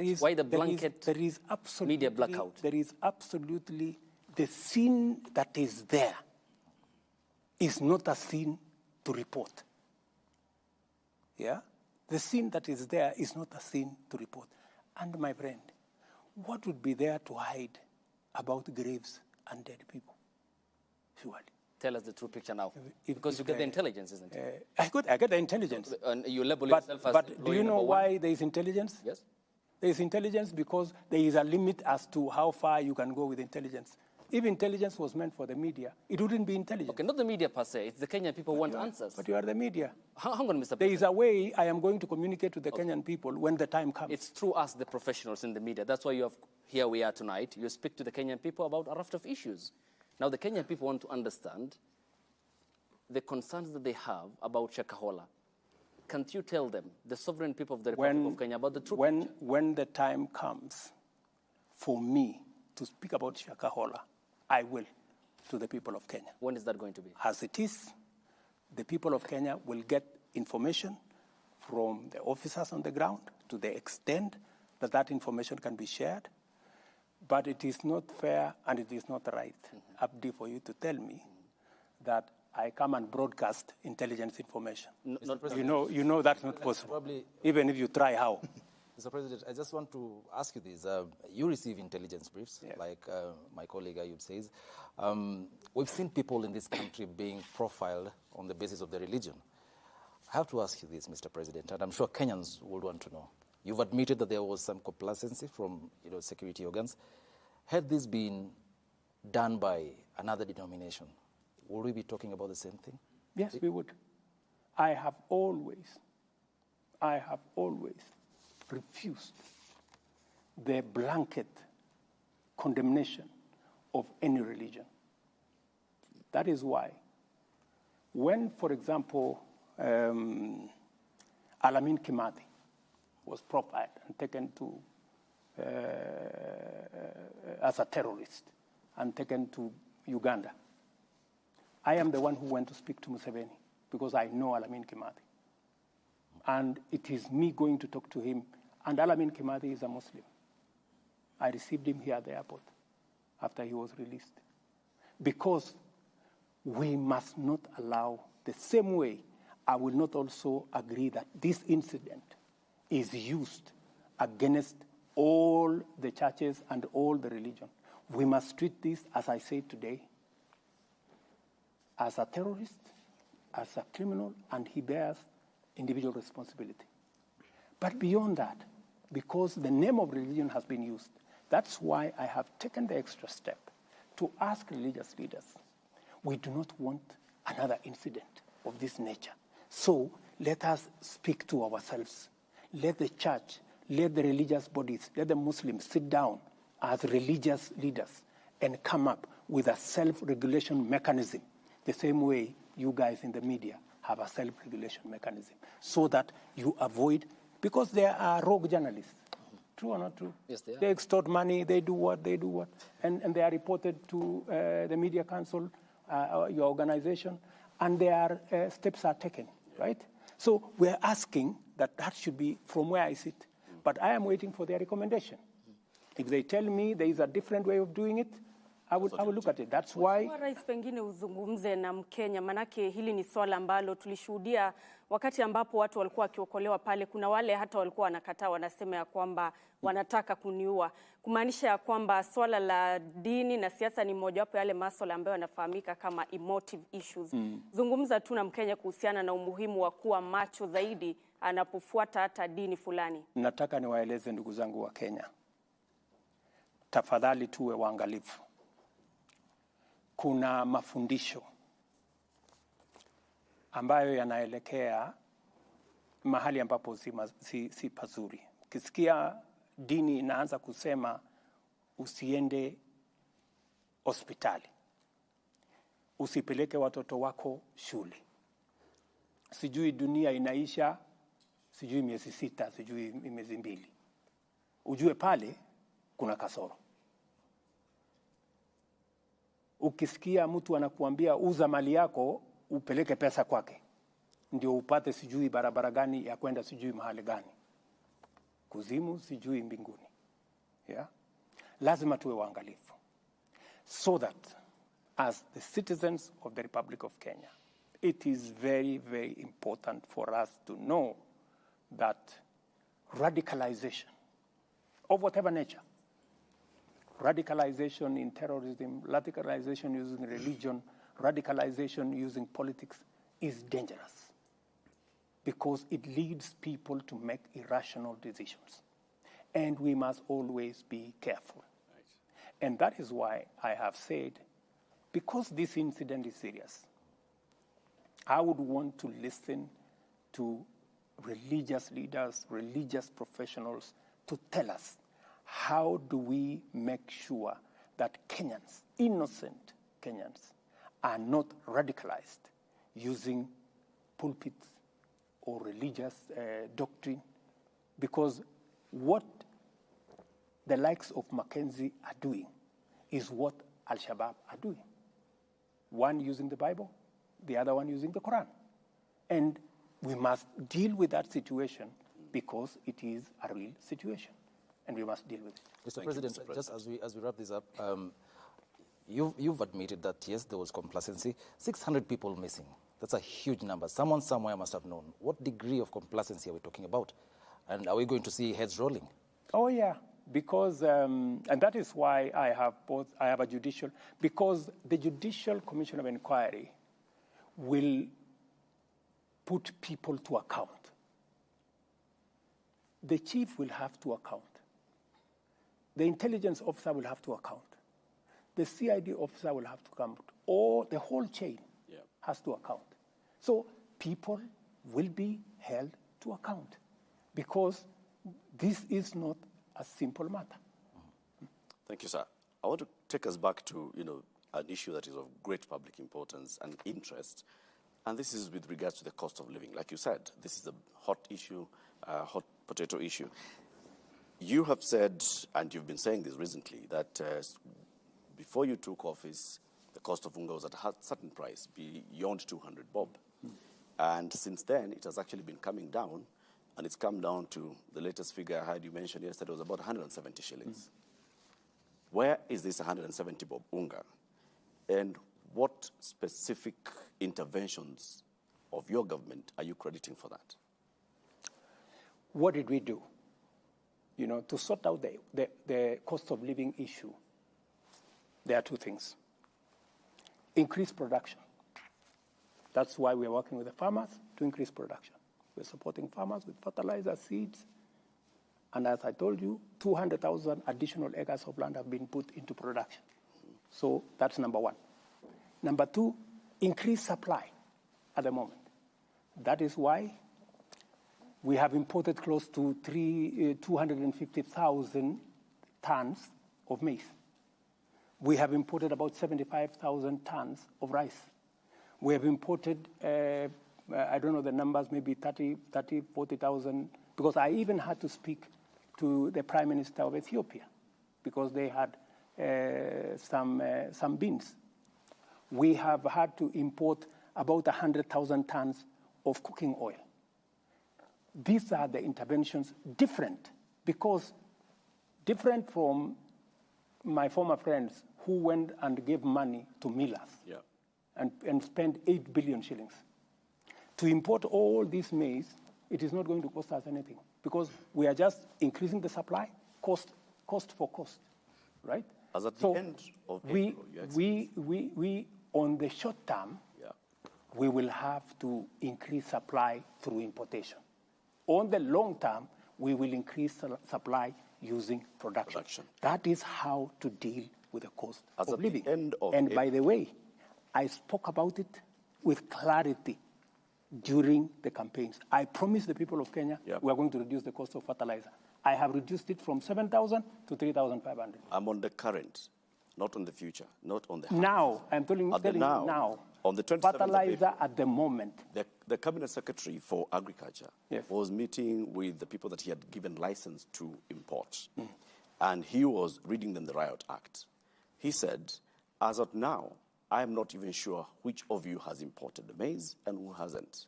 The figures from the Ministry of Agriculture as at the end of April was that 90,000 metric tons of maize had been imported, not 250, like you've said. It was 90,000 as at then. And in fact, the CS was telling the importers, I want you to come and give me a list of what you've imported. So it's clear that the Ministry of Agriculture is not aware of how much has let me or is not in control of how much is coming. Let me give you the numbers.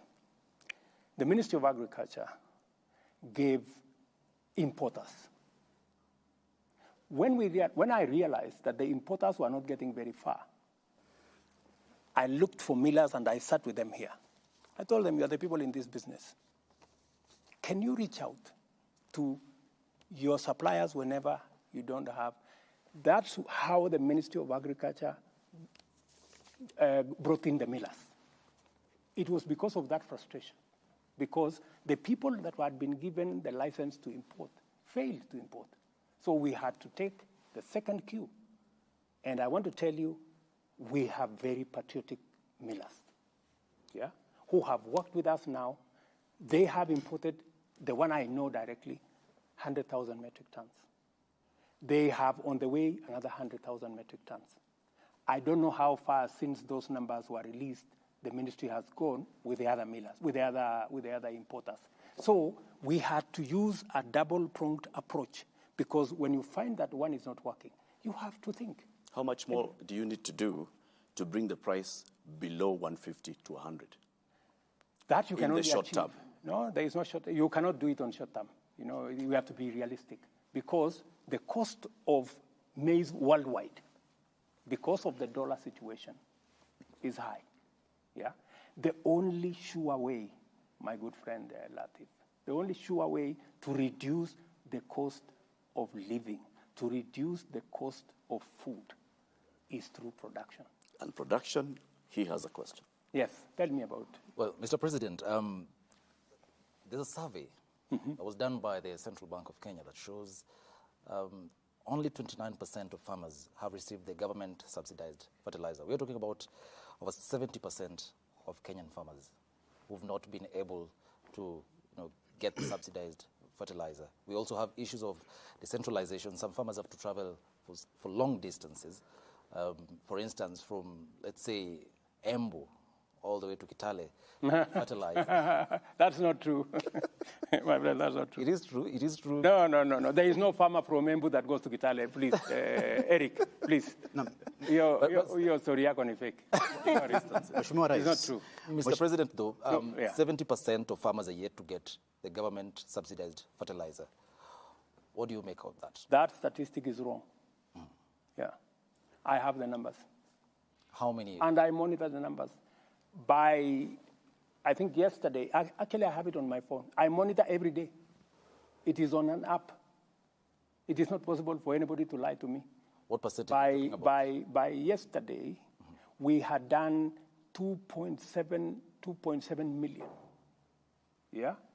Actually, farmers had paid by yesterday 9 billion, meaning we had almost spent about 6 billion of government money on fertilizer subsidy. And by the way, it is the first time. And I want you to bring a farmer on TV to say that they didn't get subsidized fertilizer and that they had to travel from Embu to Kitale to get fertilizer. Na Mheshimiwa Rais, tuzungumzie hili la siasa kidogo. Hiyo jana ulionekana kinara wa muungano wa Azimio Raila Odinga katika mazishi ya Mukami Kimathi, na baadaye mkakuwa pamoja katika uwanja wa Kasarani katika mashindano haya ya Kipkeino Classic, na mlishiriki jukwaa moja mkakosoana kwa heshima. Lakini wanasiasa wa pande zote mbili, serikali Kenya Kwanza na upande wa muungano wa Azimio, wanapokuwa katika majukwaa na wafuasi wao wanadhihirisha cheche, na baadhi ya wafuasi wanachukulia hili kama swala la uadui. Utawaambia nini? Na zaidi pia ulisema kwamba unajua hatma ya maandamano ya Raila Odinga. Je, umeanza kuishughulikia hiyo hatma? Kwanza pale tulikutana ni mahala pa mazishi, na ni kawaida kama viongozi, kwa sababu lile jambo ni jambo ambalo linatufaa sote tushughulikie, na ilikuwa ni nafasi nzuri ya pia kuzungumzia mambo yaliyoko katika taifa letu la Kenya. Pale kiongozi wa upinzani alisema vile aliona, akasema punda amechoka, akasema mimi siambiwi ukweli, ushuru nisipandishe, na mimi pia nikachukua muda nimueleze, na akasema ananijua.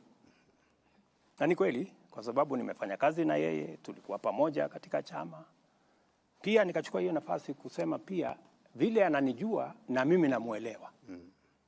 Pia na kumsoma. Yeah. So, ikawa ni nafasi nzuri yeye aseme na mimi pia nikasema.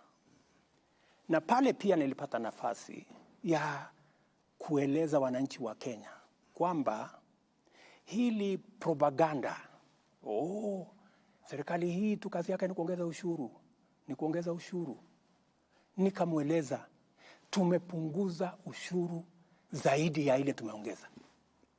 Tumeondoa bilioni 500 ambayo ingekuwa katika budget kama wao ndio wangeendesha serikali. Tumeondoa ushuru kwa mambo ya fertilizer raw material. Tumeondoa ushuru kwa mambo ya clinker, kwa simiti. Tumeondoa ushuru kwa samaki. Tumeondoa ushuru kwa mambo ya furniture. Tumeondoa ushuru kwa mambo ya mahospitali, equipment ya hospitali. Tumeondoa ushuru kwa chuma na simiti, kwa sababu tunataka kukuza manufacturing yetu. Tumeondoa ushuru katika sehemu karibu 15. So sio kweli hii porojo inaendeshwa na wenzetu wa upinzani wakisaidiwa na vyombo vya habari kwamba serikali hii inaendesha tu mambo ya kuongeza ushuru. Sio kweli bana. Na utawaambia nini vijana ambao ni wafuasi wenu kutoka pande zote mbili, upande wa Kenya Kwanza na upande wa Azimio, ambao wanachukulia tofauti zenu za kisiasa kama uadui ama swala la kufa kupona? Tofauti za siasa ni tofauti ya maoni na tofauti ya sera. Nilimweleza ule ndugu yangu, na namheshimu kwa sababu ni mzee, namheshimu kwa sababu ni kiongozi. Nikamweleza kwa heshima ya kwamba wewe unaamini kusubsidize consumption, ambayo ni njia moja, lakini kwangu mimi ni njia bure. Mimi naamini kwa kusubsidize production. Ndio tofauti, maoni tofauti. Lakini baada ya ile mkutano, si tulikuwa pamoja Kasarani, tukaona riadha ikiendelea. Na naibu wa rais hakuwa pale leo tukakuwa pale. Mlifanya mazungumzo yote ya kando kuhusu masuala ya kitaifa? Tulikuwa hapo Mkizungumza chochote kuhusu? Wacheni fitina bwana. Mr. President, uwepo wako na ukaribu wako, msisome mambo ambayo hayako. Uwepo wako, mzungumza chochote kuhusu mazungumzo kati ya serikali na Kenya Kwanza na Azimio? Wewe unasema my deputy hakuwa Kasarani. Huyo amesema. Ni mimi ndiye nilisema. Sasa nakuuliza wewe, alikuwa amekuambia atakuwa Kasarani? Ndio ukasema mbona aliniambia atakuja Kasarani? Picha iliyotambwa mtandaoni na inazungumziwa na Wakenya kwamba ukaribu wako naibu wangu wa rais alikuwa na shughuli Nyeri. Na Raila Odinga. Sasa ulikuwa unataka aje Kasarani afanye nini? Na alikuwa na shughuli Nyeri. Okay, Mr. President. Je, kuna tokota mkono wa heri wa handshake kati yako na Raila Odinga? Waona jana na hata leo. Allow me, Mr. President, to get to the substance element of that conversation in Nyandarua County yesterday. And you premised your government on growing the revenue streams and scaling down on borrowing. That's what you campaigned Absolutely. on? Okay. And I am spot on. Okay.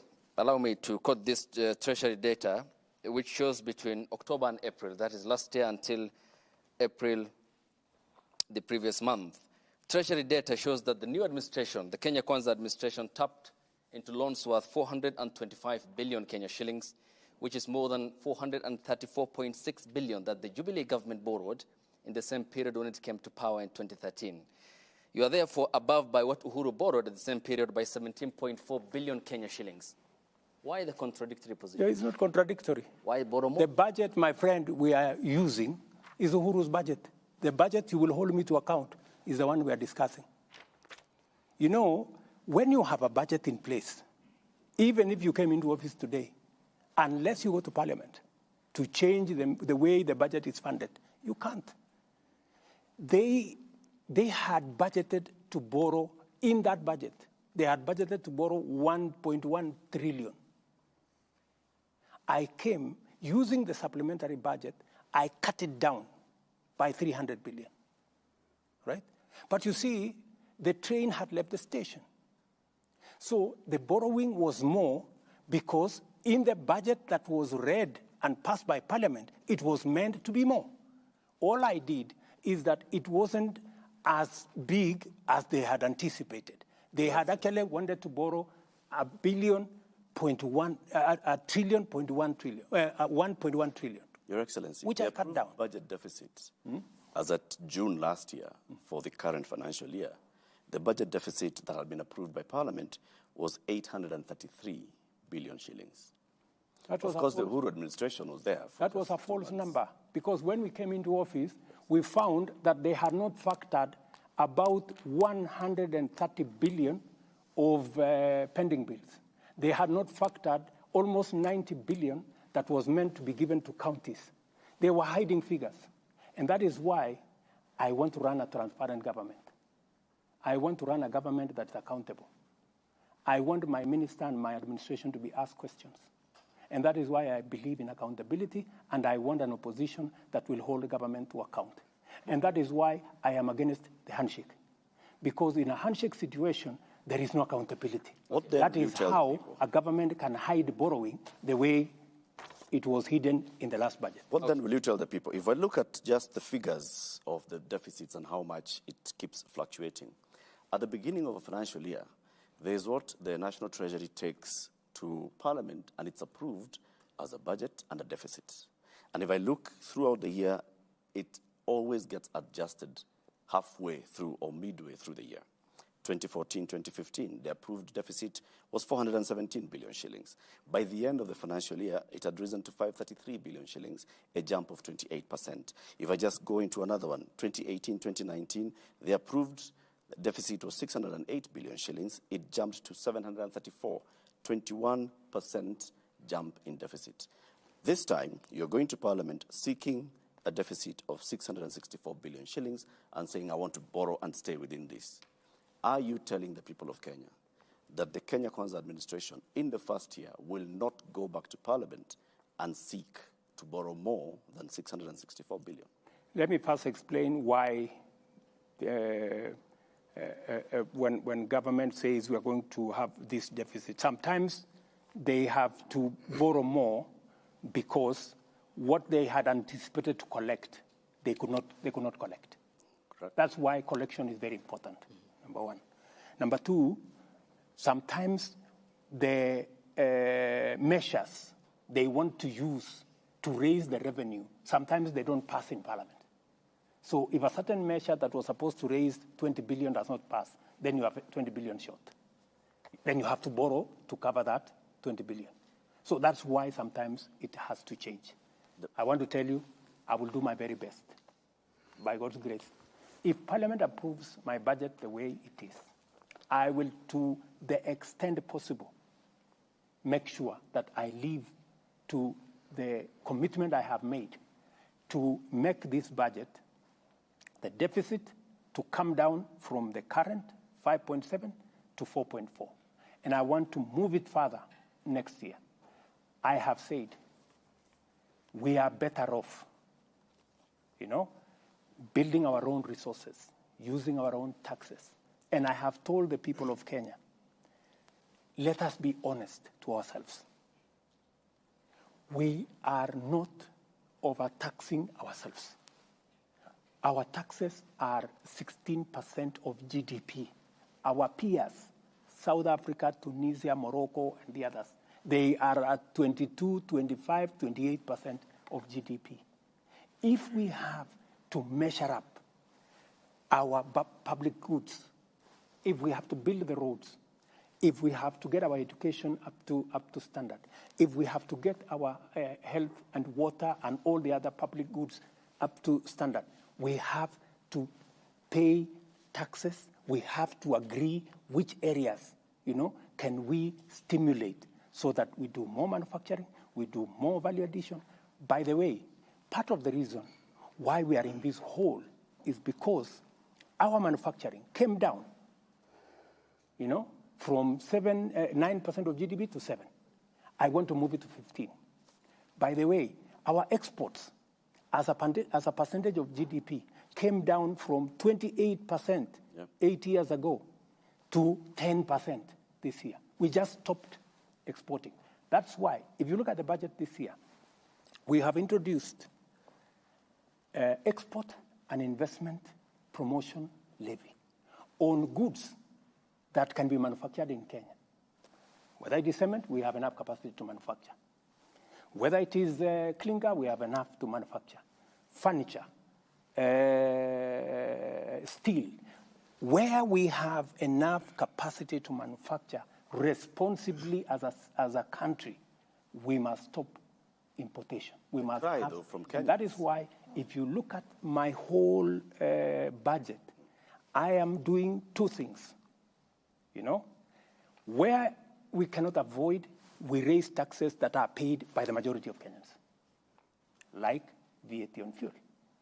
What we have also done, we have reduced RDL, Railway Development Levy, from 3.5% to 2.5%. We have reduced IDF, import declaration fee, from 2% to 1.5%. We have also reduced many other taxes because I am sensitive that we have to be careful how we tax. We must tax responsibly. Yeah. It is possible for us to move our tax as a percentage of GDP from 14 to 16%, as I am proposing in the budget, responsibly. We can balance out. That's why we are removing tax on gas. We are adding tax here because we want to balance. And we want to make sure that everybody, for example, let me give you another example. We have reinstated before COVID. Turnover tax was 3%. During COVID, it was taken to 1%. We have reinstated it because COVID is behind us. Because we want also the people in the micro and small enterprise space to pay a little bit of tax. This tax cannot be paid for by a few people. We want to spread it. The same thing, we have also enhanced what we call advanced tax. The tax you pay for your car, for my car, for all these vehicles we are driving, from 3,000, which was put in 2010, Now, 12 years later, my friend Latif, we've increased the number of roads. We have increased our bill on roads. We've increased it from 3,000 to 5,000 per year. So these are measures, and so we want everybody to carry a bit of the tax. But we have reduced tax on pharmaceutical manufacture. We have reduced tax on manufacture of building products, building materials, so that we can also grow our Mr. local. President, the main concern also accompanying all this is a concern from Kenyans from what they see the government doing, which is what Lofty had asked earlier, the government appearing to spend excessively. How do you back on the excesses of the government? See, your own economic advisor, David Day, has said it publicly. He's gotten into government and he's seeing there's excessive. And David is speaking the truth, and that is why we have cut down on unnecessary expenditure. That's why we were able to reduce the budget by 300 billion. That's why in this year's budget, we've been able to reduce from, instead of borrowing 1.1 trillion like the former regime, we are now going to bring it down to 600, those numbers you read, 660 something. So we are responsible. Okay. You know, you're telling me you increased 90 million that was borrowed by State House. You know? Yes. You know what used to happen? The office of the deputy president has been shut. You know? So if you have to reinstate the operations of the office of the deputy president, when I was there, you know what happened. You know? The office was, I was paying from my own pocket fuel for my cars. I was paying for tea in my office. I was paying for allowances for my drivers and everybody. It was not fair. But you see, I respect my deputy. I want my deputy to run his show. And I want my deputy to work in an office that works. My deputy is very busy. Today, he can hardly have time. He is permanently in the office because I have assigned him responsibilities. For example, I assigned him the responsibility of making sure that no Kenyan dies. He was sitting on it with development partners, with other Kenyans, and no Kenyan died because of kukosa chakula. Because when you get people to help you work becomes easier and work becomes better. Mheshimiwa Rais, swali hili la nyongeza ya milioni 93 katika Ikulu mimi nimeliuliza na linafungamana na matumizi haswa ya ugatuzi.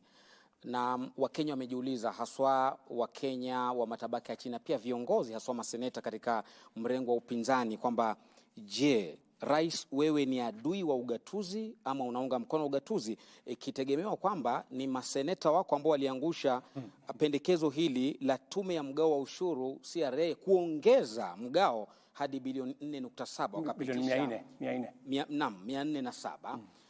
Na katika hali hiyo, je, unaona wewe unaunga mkono ugatuzi? Manake katika Ikulu unaweza ongeza milioni 93 tu katika kipindi cha wiki moja ikipitishwa, lakini fedha kwenda katika kaunti hakuna, mpaka zinapunguzwa. Unaunga mkono ugatuzi ama ni adui wa ugatuzi? Mimi ni rafiki mkubwa sana wa ugatuzi. Basi mbona na waulize magavana wetu. Wananielewa vizuri sana.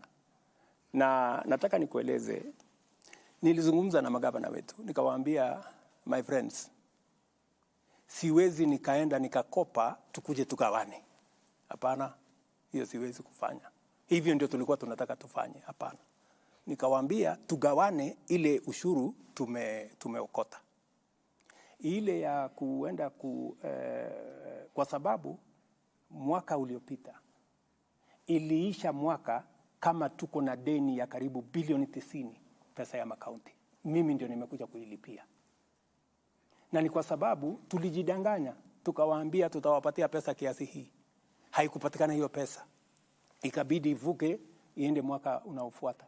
So mimi nimewaambia safari hii, ndugu zangu, budget nimepunguza borrowing, ile mikopo, kutoka karibu trilioni 1 mpaka milioni 600. Kila mmoja wetu akaze mshipi. Yeah? Sisi tutakaza mshipi upande wa serikali ya kitaifa na kila mtu. Na ndio sababu tulikubaliana na wao pesa ambazo tutagawanya kwa counties ni bilioni 385. Kwa hivyo uliwashawishi maseneta wako kuangusha sio maseneta, niliwashawishi magavana Lakini pendekezo ile liliangushwa pale wakati wa kupiga kura. Je, kulikuwa na mkono wako kwamba wale maseneta wanaogemea upande wa Kenya Kwanza waangushwe? Wale maseneta ni viongozi. Wako na akili. Ndio walichaguliwa. Ile kazi ni kazi yao. Lakini wale wananisaidia kazi ya kuendesha serikali. Kwa sababu mimi na wao tulichaguliwa upande mmoja. Mimi na wao tuliuza sera pamoja na wao. Kwa sababu ni viongozi wa Kenya Kwanza na wanaelewa mpango wetu na wanaelewa bajeti yetu na wanaelewa kiasi ya pesa tuliyoko nayo. Na mimi nataka nikuulize, kwani wale magavana hawatoki kwa kaunti? Kuna gavana wazimu hataki pesa iende kwa kaunti yake. Lakini you have to be realistic. You live within your means. Lakini magavana wao hao wamekuwa kilia kucheleweshwa kwa pesa, mishahara na kadhalika. Na ndio nimesema as decent, responsible people and leaders, we cannot live beyond our means. We have to be brutally honest with ourselves. What is possible and what is not possible. And I have sat down. I am the only president who has taken a lot of time. I have sat down with governors for 2 days. We have agreed on what we are going to do. We have agreed on joint plans. In fact, we have agreed with the governors that we are going to co-invest, just to show you the level of comradeship between my administration and the governors. We are going to jointly sponsor county, aggregation, and industrial parks. I have put 5 billion shillings in the budget to support that county function because I want to reduce post-harvest losses. I want to bring on board value addition because that will happen if there is a partnership between the counties. Agriculture is devolved. They will work and aggregate because the power of aggregation helps us to provide storage. Therefore, we minimize post-harvest losses. It also gives us an opportunity to create volume where we can market. And number 3, it gives us an ecosystem for us to value add so that we can take it forward. And by the way, in those, just let me finish. In those county aggregation and industrial parks, we have also linked them to commodity exchange and warehouse receipting so that counties can be linked. So that, because, you know, the problem we normally have is there is plenty in one corner of the country and there is scarcity in another corner of the country. And in between, there is no mechanism of how do you make sure that you close the gap between where you are, in another corner, food is going to waste because it is too much and it cannot be absorbed. On another corner, people are dying or people are hungry because they didn't have food. So commodity exchange and warehouse receipting is going to link the county aggregation and industrial. I have a direct question on that, Mr. President. So 385 billion shillings is the proposal to go to counties as revenue share. And then there's the extra conditional grants at 44 billion shillings. Correct. Foreign finance projects at 33 billion shillings. County industrial parks at 4.7 billion shillings. Exactly. Medical equipment scheme at 5.9 billion shillings. County headquarters, 454 million shillings. And some money coming from the judiciary, 108 million shillings. It comes to 429.7 billion. Now, all the others that have mentioned sound like the national government giving money to the counties to do the national government's work. Why not give counties 429 billion shillings to determine where they want to invest their money? It is the nature of the law. The law provides some of those resources come from development partners, and we negotiate with development partners. Sometimes it is we have to receive the money as national government because sometimes development partners cannot go and sign 47 agreements. They prefer to sign one agreement with the national government on the understanding that this money will be passed to the counties. So it is just an accounting government procedure that dictates that some of the time we do that. Some of the grants, is exactly what I was telling you. Yep. We are providing 5 billion shillings. 4.7 billion, the one you have read, will go to the county. In fact, that's a county function. It's not a national government function. Exactly. I am supporting the counties to do what they are supposed to do. But I am telling them, I am not giving you extra money, because I have an interest in the county aggregation and industrial park, because I want to make sure, because, sometimes you send the money to a particular county and they go and decide to do something else.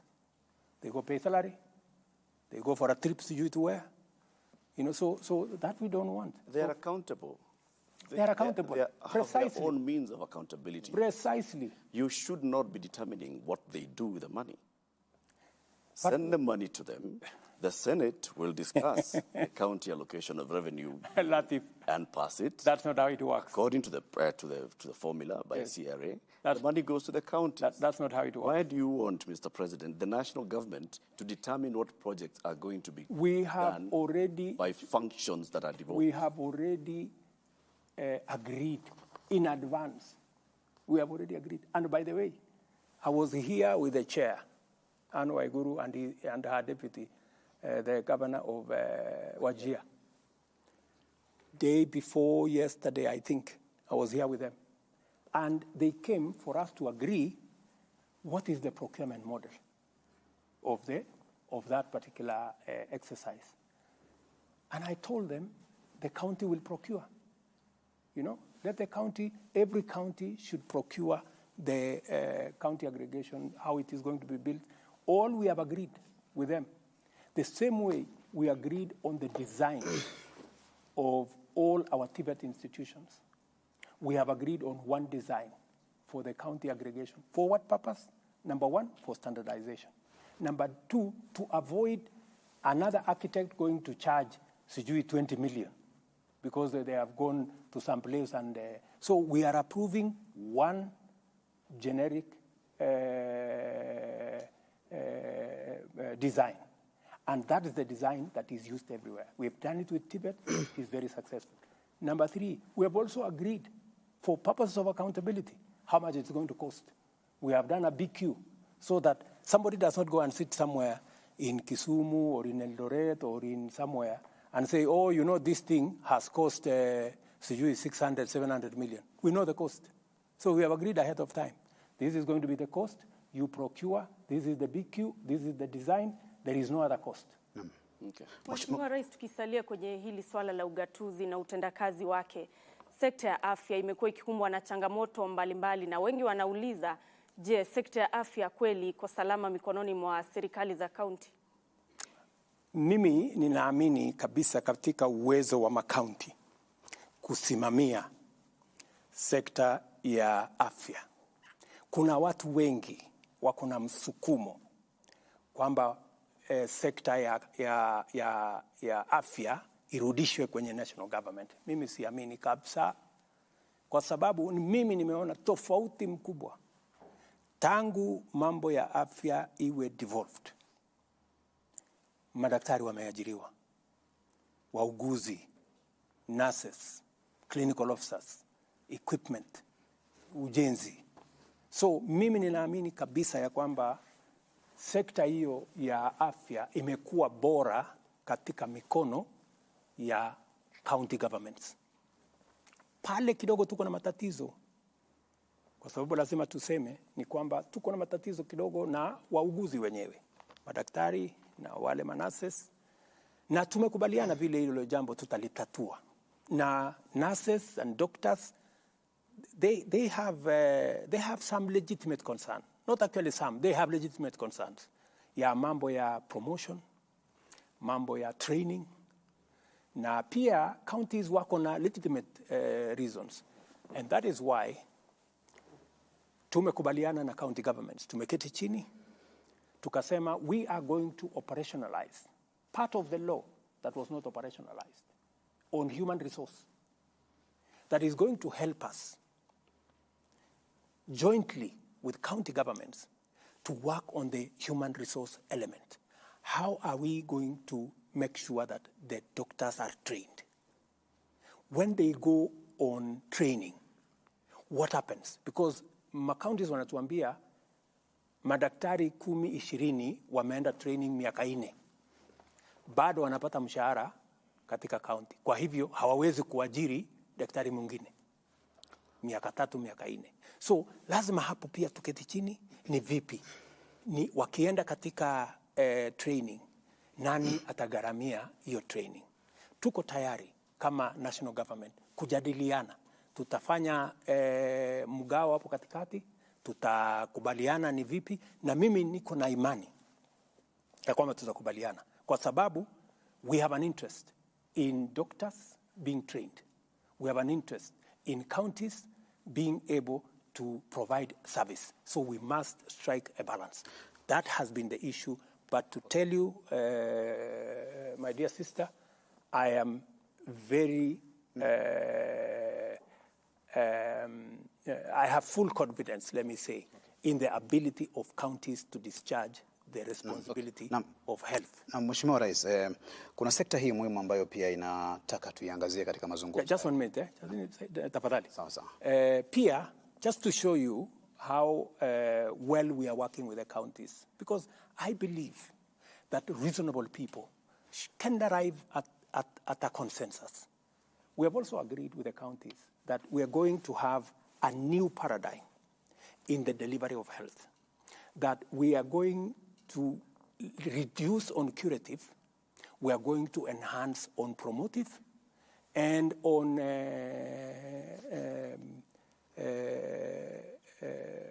preventive. Those two, on preventive and promotive. And that's why we have agreed with them that jointly between the national government and the county government, under the new plan that I am pushing, we are going to change what we call today community health volunteers. We're going to change them to community health promoters so that we can pay them a stipend. And we can also equip them. We are currently procuring about maybe 2-3 billion worth of equipment for community health promoters. These are close to 100,000 people in Kenya. Okay. And we are going to allocate every community health promoter about 100 homes. So permanently, home to home, they will be visiting. Wako na kitu ya kumesha pressure, ya kumesha sukari, ya kupima kila kitu. You don't have to go to hospital.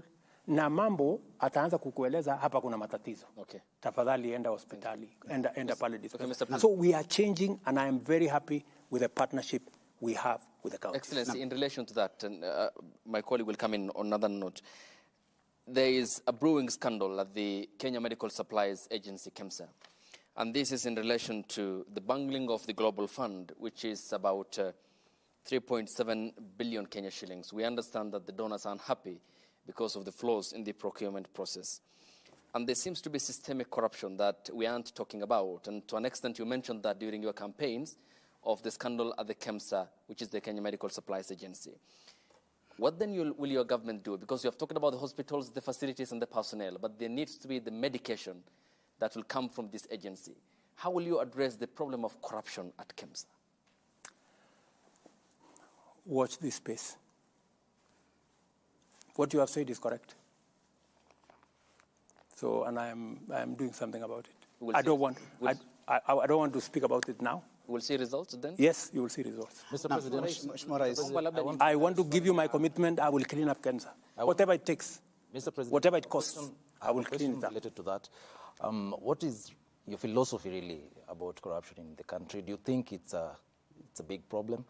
And the people, the high-profile people who had cases before you came to power, and we've seen the Directorate of Public Prosecutions dropping their cases. From where you sit, do you feel they are innocent? It is not for me to judge anybody to be guilty or innocent. Some of them are your allies. The commitment, even if you are my friend, how do I know whether you are corrupt or not?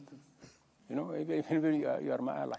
So the ability to judge whether one is innocent or not is with the criminal justice system and the investigative agencies. Okay. The commitment I made to the people of Kenya is that I will build the institutions that will deal firmly and decisively with corruption.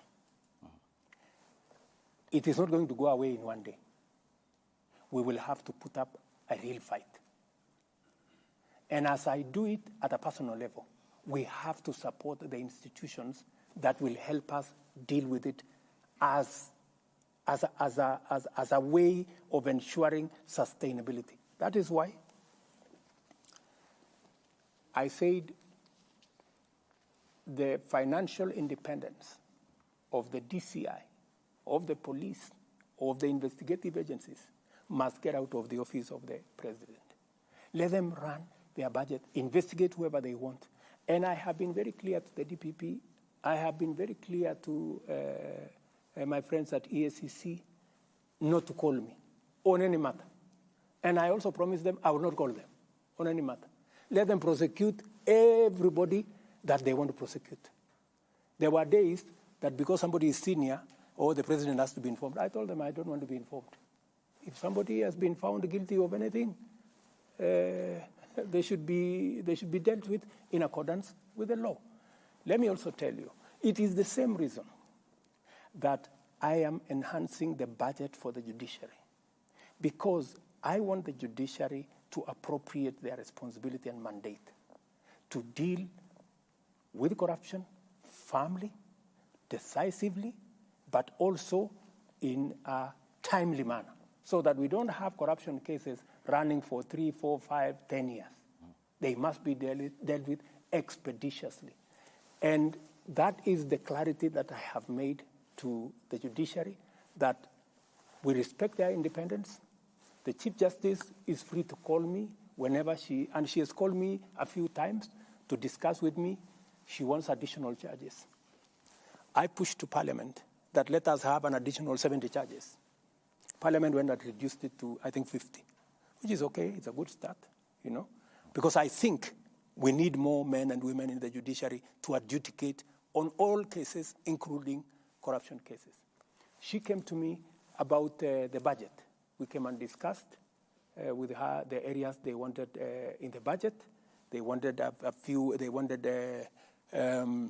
this small claims court. We provided the funding for it. The first one's in Nairobi. We gave them the resources to make sure that they begin the small claims court and another hustler court. It's a smaller court. I don't know whether I'm saying the right one, but that one. Because she said she wants to do bottom up. Small claims court. Yeah, so we provided the resources for it. She came back to me and told me she wants to complete, I think they have about 20 different buildings in different places for courts around the country. That's why I have put money, because that's why I have given them an extra 4 billion shillings, because it is my commitment that we should build the capacity of the judiciary to be able to handle cases. We should build the capacity of the DCI. We should build the capacity of the EACC so that they can do their job. I cannot do everything. I'm a human being. That's true, Your Excellency. With the capacity also comes responsibility. Yes. Those officers that you've mentioned are the ones that have been involved in what we can call the debacle about dropping of cases. The DPP goes to court and says, I was expecting the DCI to give me more information. The DCI has not given me more information, so I have nothing to take this case forward. The Controller of Budget went to Parliament, and she actually also spoke about what happened with regards to the Telecom Kenya payment.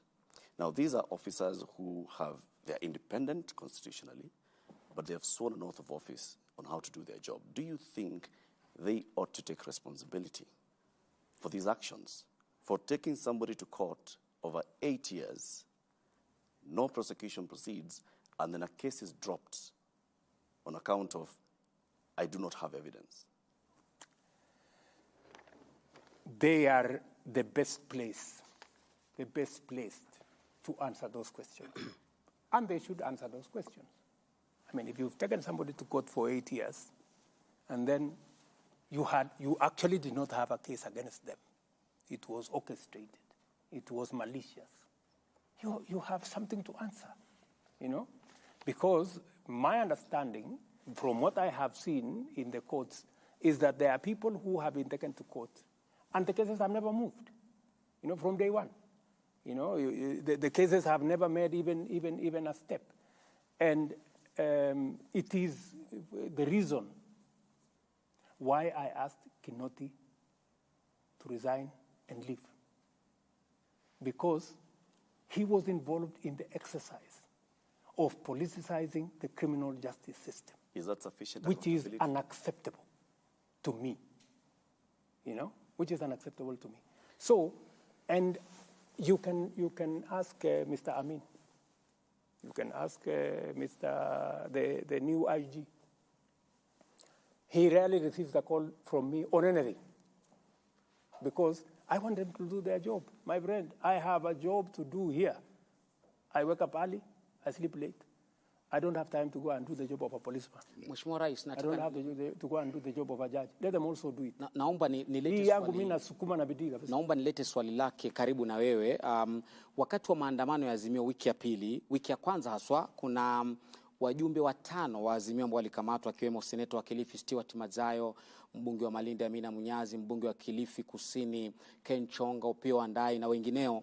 Na baada wiki moja mlipokutana na kiongozi wa upinzani Raila Odinga na kutoa tangazo kwamba maandamano sasa yatakwisha na mtaunda jopo la upatanishi, siku iliyofuata ilitangazwa kwamba wale mabwana wameachiliwa na hana makosa yoyote. Je, waliachiliwa kwa msukumo wa kisiasa ama ni hivyo ninavyozungumza kwamba ni kazi ya mtu si yako? Kwa nini sadfa hii ya kwamba leo mapatano, kesho waachiliwa waliokuwa na makosa jana? Kwanza hatukukutana na kiongozi, hiyo ni story yako. Hatukukutana na kiongozi wa upinzani. Nilitoa taarifa yangu, yeye akatoa yake. Hatukukutana. Hiyo ni ya kwanza. Pole kama kuna mtu alikuambia tulikutana. Jambo la pili. Hiyo swali lingine ya pili. Lakini muhimu kwamba kulikuwa na upatano katika taarifa zenu mbele ya Wakenya, mbele ya umma. Hiyo ya pili ndugu yangu Matambo. Naam. Matambo. Ya pili ni kwamba kuna mtu anaitwa DPP. Ofisi yake ni independent kutoka kwangu. Ningekuomba kwa heshima umtafute na umuulize haya maswali. Atakujibu. I am sure you learn. Hili swali wa Kenya walijiuliza, ndio maana mimi nimekuuliza kwa nini sadfa. Mimi nilifanya yangu ya kama rais. Mimi nilisema kwa sababu hawa ndugu zetu wamesema ya kwamba wanataka wacha niseme hivi, sitaki kusema sana. Nilipata habari kutoka mmoja wa watu wa Azimio, wakaniambia, tafadhali bwana rais, wewe ndio the big brother, hata ingawaje kwa umri wewe ni mdogo kwa kiongozi wa upinzani. Wewe uwe wa kwanza kusema ya kwamba huko tayari kutafuta njia ya mazungumzo. Nikawaeleza mimi mazungumzo sina shida. Bora sio mazungumzo ya handshake. Kama ni mazungumzo ya kule bunge, watu waende waongee. Hii maneno mnasema 7, sijui maneno mnasema sijui nikawaambia hii IBC tuko tayari. Mimi sina mtu pale ambaye nimemweka kwa sababu yeyote. Kama tutakubaliana ya kwamba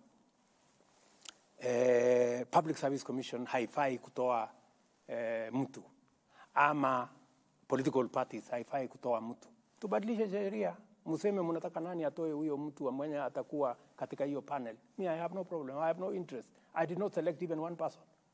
The list was brought to me. Mimi nikakuja tu nikatia sahihi, nikasema LSK walilete mtu wao, interreligious walilete mtu wao, political parties walilete watu wao, Parliamentary Service Commission walilete watu wao, public service. Mimi hakuna mtu ambaye anasema anachaguliwa na rais kwa hiyo jopo. So mimi nikawaambia sheria ndio inasema, mkibadilisha sheria mtafute mbinu mpya mniletee, mimi nitakubali. Yes. Bwana Rais, Mheshimiwa Rais, napenda kurudisha kwa kimombo just a minute before my colleague goes ahead with that question. In relation to that, to what Lofty has asked about, the demonstrations and that period before you had an agreement with the former PM, Article 37 of the Constitution talks about the right to picket. your Interior CS, Professor Kithure Kindiki, indicated that you're considering to make some changes to that law. Don't you think, from where you sit, that is going to take us back to the dark days? I don't think you can take away the right of any citizen to picket. It's not possible. Yeah? But we can all agree the way in which it is done. We can all agree. Other countries have dedicated a street where people can picket from morning up to evening. You go, I was in Brussels. There is a street there where people are permanently there. Huyu anasema yake, akona malalamiko sijui ya nini, ule mwingine anasema malalamiko ya nini. Na iko media hapo, unasikizwa yako, inachukuliwa na media, inasikizwa ya ule. So, dunia inaendelea bila ya kusumbua wale watu wengine wengi. Kuna mahali imetengwa hapo ya watu kusema hiyo maneno. Hiyo ni sawa. So, tunaweza kukubaliana. Ile ambayo mimi ninaona haifai, ndugu zangu, ni kutumia picketing kuzusha ghasia na fujo na vita, kuharibu mali ya wananchi. Nobody has any right, my good friend. Nobody has a right. Hata kama biashara ni ya mama mboga hapo, unaenda unakanyaga mboga yake. Wameenda sijui pale hapo Kisumu, jamaa moja wameenda wakakula viti yake kwa restaurant yake, ule jamaa alikuwa analia machozi hapo nje. Wameenda sijui supermarket nyingine hapo Utawala ama ilikuwa ni wapi pale Embakasi, wameloot. That's not picketing. That's criminality. And those hiyo maandamano yote si kuona any peaceful maandamano, ilikuwa ni fujo, vita, ghasia nini. So it's not working. So we need to agree, the right to picket must be protected. Okay. But the how is important. Mheshimiwa Rais, vijana, mashabiki wa spoti na vile vile wachezaji wanasema tusiwasahau katika mazungumzo ya siku ya leo. Michezo inaleta jamii pamoja. Hili umekuwa katika derby ya mashemeji na jana ulikuwa katika mashindano ya Keep Keno Classic uwanjani Kasarani. Serikali yako inafanya nini kuhusu kuinua talanta na vile vile ujenzi wa viwanja? Kesho, kwa mfano, nitapokea habari ya ile commitment nilifanya kwa watu wa Kenya ya kwamba nitaweka umuhimu katika mambo ya michezo katika taifa letu la Kenya. Nilisema tutajaribu kuhost Africa Cup in 2027. We are launching our bid on Wednesday, right? I was part of the people who came up with the sports fund because we wanted to reward, we wanted to create, because we have talent in Kenya. We have arts, we have the creatives, we have the sports talent in Kenya. We wanted to find a mechanism of promoting. That is why mimi nimelaumiwa sana. Wewe ulisema nini? Stadium. Wewe ulisema stadium. Sasa mtaniuliza mambo ya stadium na nitawajibu because I am now in charge. Tupe jibu. Na niko na mpango, nimemwambia Babu na Mwamba atengeneze master plan. You will see a big difference. Okay. Yeah? And already we are doing something about our stadia, right? So we are going to invest in the infrastructure. We are also going to invest in the training. We are also going to invest in the positive profiling of sports. When I came into office, the first thing I did, I told Babu na Mwamba, enda mpaka utafute watu wa FIFA mahali waliko. We cannot continue to have our country banned by FIFA. And within 4 months, ban yenye ilikuwa hapa for 2 years, we removed it. Today, we have come back. I also told Babu na Mwamba, we were almost being banned, mambo ya athletics, kwa sababu ya mambo ya doping. We have invested $5 million, almost 600 million shillings, to make sure that we have the ecosystem to test our athletes. I think they do it now almost every week. Okay. To make sure that doping is not part of our sports. So I am very clear on where I want to take sports. In fact, you heard me announce that we are going to have a bottom-up tournament from the world. Okay. yenye tutafanya finals tarehe 12 December, because we want to grow sports. I have also said, Abdi, that how do we positively profile, kwa sababu watu walikuwa wametoroka hata kwenda kiwanjani. Yeah? So I am now going to work with KBC. I am going to talk to CA. I am going to talk to various sponsors so that we bring back the televising of all our sports, of our tournaments, of our league, and provide additional resources so that we create the unity, as my good brother here has said. All right. Sports brings us together. Okay, thank you, Mr. President. And allow me to take you back to the event in Nyandarua County yesterday. Your deputy... we were talking about taxes. Okay, of course we did. Yes. And not about taxes in relation to that. Okay. Because it's still about running of a government. Yes. Your deputy is on record in equating Kenya to a shareholding company. Yesterday he talked about state appointments, and he talked about it while you were there. I don't want to quote him verbatim. In regards to state appointments that you make as the commander-in-chief and the symbol of national unity, is it a right for others and a privilege for the rest, yet your government expects all Kenyans to pay taxes? It is a right for every Kenyan. What do you say about the sentiment by your deputy? My deputy is a very eloquent person. It doesn't matter the eloquence. I suggest... Is Kenya a shareholding company? I suggest you go and ask him those questions. Okay. He's a very capable Kenyan. All right. It's straightforward question. And I am sure he will not shy away. Okay. He knows how to handle those questions. And but I can give you my commitment. Mr. President, let me just pause you. You will proceed. I'll give you the time. You will answer me. Okay. Allow me to ask you the question. Okay, Abdi. The presidency is a symbol of national unity. Correct. You all represent us, isn't it? Absolutely. What's your view? Is Kenya a shareholding company, or as the Constitution establishes, a secular state where we are all equal before the law? All Kenyans are equal before the law. When it comes to political appointments, right? Everywhere in the world, there are certain considerations you make. There are people who support you, and they have legitimate expectation. That's why they support you. So, when you're making those appointments, you have to consider national balance. You have also to consider your support base. It happens everywhere. Let me tell you, some people take it to the extreme.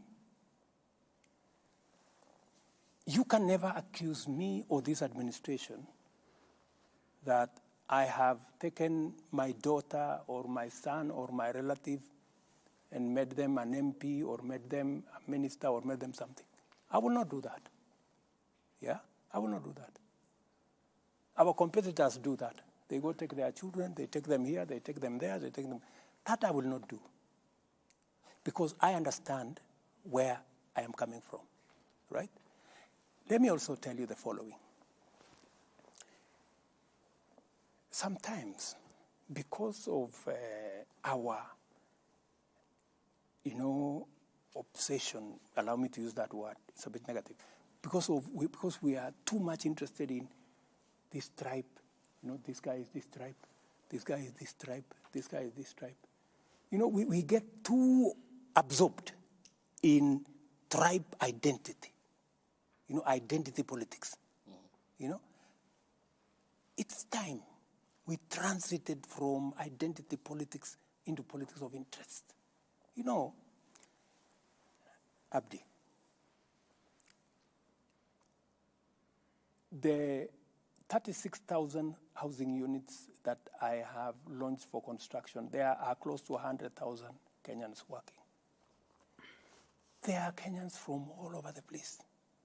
Nobody asks them when they go to those construction sites as community surveyors or technicians or electricians, or nobody asks them which tribe do you come from. I was in Homa Bay to launch the same. And this program of housing is going to be in every corner of the Republic of Kenya. We're going to make sure so that we begin to walk away from 3, 10, 20 appointments. We are so obsessed. It's because of this scarcity. We are so obsessed with 10 people or 20 people. You will discover, for example, it doesn't matter. Even if I appoint 20 people from a certain community, let me not mention any community, it will not change the dynamic. People from that community, millions are still on the street. Wengi bado wako kwa dimanga pale. Wananga.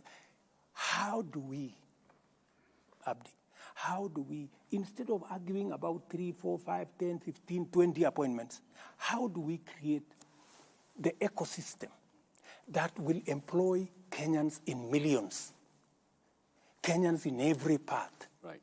How do we make sure that we have a program in Kakamega that will employ 10,000 young people? We have a program in Kwale.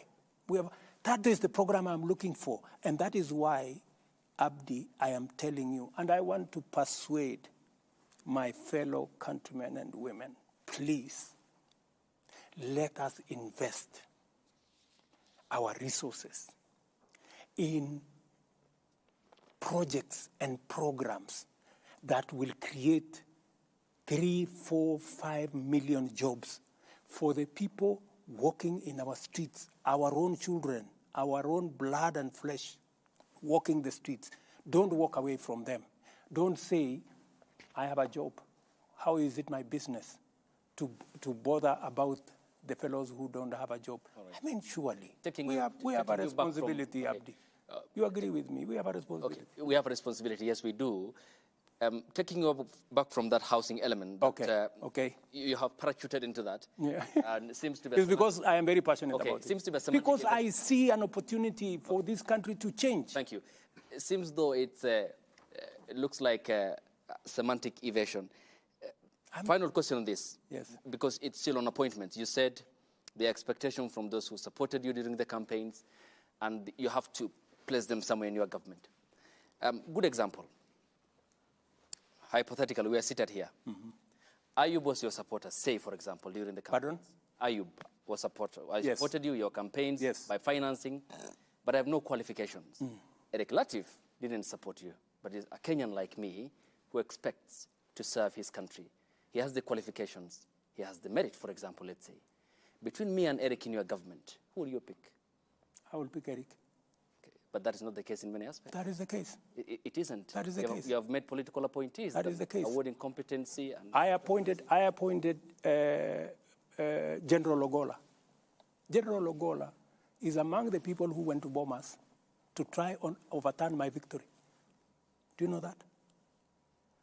But because when I looked at his CV, he was the best person to be general. I called him and I sat him down. I told him, my friend, you went to Bomas to try and overturn my victory. But because you are the best person to be general, I'm going to give you the job. That is how it works with me. That's why I told you, if a person has the qualification, if he is the best for the job, I will give him the job. But that is the military. There's a code of conduct for the military and how politics works in Kenya, Mr. President. Let me tell you, my friend, I had the opportunity. I could have appointed anybody. I had, I think, 10 choices. I didn't have to. You know, there are people who say, oh, you know, William Ruto appointed Ogola because he was the deputy CDF. That's not the case. I made the decision consciously. And I made the decision against the advice of many people. Many people told me, you should not give this, you should not reward this kind of behavior. Okay. But, you know, I also must be sensitive. What exercised my mind? This gentleman has a good track record. And in fact, when I spoke to him, and it's not something that I should be talking about, but because you have asked a good question. What exercised my mind is this gentleman, yes, he may have made a mistake. Maybe because the commander-in-chief that time told him what to do. Maybe he... And when I talked to him, he told me, I have no defense. He told me, I have no defense. You do with me whatever you want. I cannot defend. It was wrong. What I did was wrong. Yeah? I am also conscious. My good friend Ayub, I'm also conscious that since independence, there is nobody from Nyanza who has ever been CDF. And it also played in my mind that I don't want a situation where a whole community think they cannot occupy a certain office. So many things that are part of my system overweighed the mistake he had done. Okay. You know? So I want to tell you that I make very sensitive appointments. I make very deliberate appointments. Many of the appointments, of course, that do not have to directly require my signature. Many of these managing directors, I don't know who, they are interviews all over the place. Okay. You know, so, and when a panel decides, for example, I was brought a panel that interviewed the CEO of a museum. And just by coincidence, you know, the person who became number one was my classmate. And I never even asked anybody to assist her. So when it came to me, I told my friend, you know, if she's the best, she was a lady. Okay, so it's safe to assume that according to the president of Kenya, Kenya is a country where all Kenyans are equal before the law. But interestingly, according to his deputy president, it's a shareholding company in which political appointees ought to be the priority for the government. I think you should not take the sentiments of my deputy out of context. What was the context? I think it is fair if you can arrange an interview with him so that you can contextualize, you know, because now we are discussing him, me and you, and he's not here. Not him per se, Mr. President. No, because that's what it is. Okay, not him per se, Mr. President. We are discussing what he said. He's not the subject here, but okay. Let me put it this way. Let me paraphrase the question. What's your interpretation of what a shareholding company means? What do you understand by it? I think, from where I sit, I think what Rigathi Gachagua is just trying to say is that while it is true that first we must serve all Kenyans equally, we must, to the extent possible, spread appointments across the country. And that's what I have tried as much as possible to do. If you look at my PSS, I think I got PSS from 41 counties. If you look at the CASs, I got CASs, I think, from 45 counties.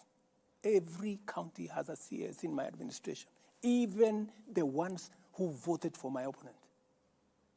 I put them. If it was the philosophy of my deputy, they wouldn't be shareholders, and therefore they wouldn't qualify. But you know, there is an extent to which you must nationalize, you know. Many people thought, for example, the Hustler Fund. Many people thought, oh, you know, this is just going to be for the people who voted for Kenya Kwanza. It is not. Look at the distribution of the Hustler Fund. Every county in the Republic of Kenya, equally. You know, you don't have to know nobody. You don't have to know your MP. You don't have to speak to nobody. It is your phone and Hustler Fund. You have your money, you move on. So that is, and precisely, my good brother Ayub, precisely what I was saying. Instead of arguing about 20 appointments, 15, I don't know, this community, that community, why don't we bake a bigger cake? Why don't we create 1 million, 2 million jobs so that everybody has a piece of the pie? And that is what I am asking my good people, the people of Kenya, to help me, you know, invest in these programs. Let us pay our taxes. Let us contribute to the housing fund. Let us, those of us who have a job, let us not hold those who are without a job in contempt. They have not committed any crime. They are not lesser human beings. It is just that They don't have the opportunity me and you have. Let us do something about them also feeling part. Mheshimiwa, kabla mwelekezi wetu ama kiongozi wetu kumalizia, naomba tukate mzizi wa fitina kwa swali lake Ayub.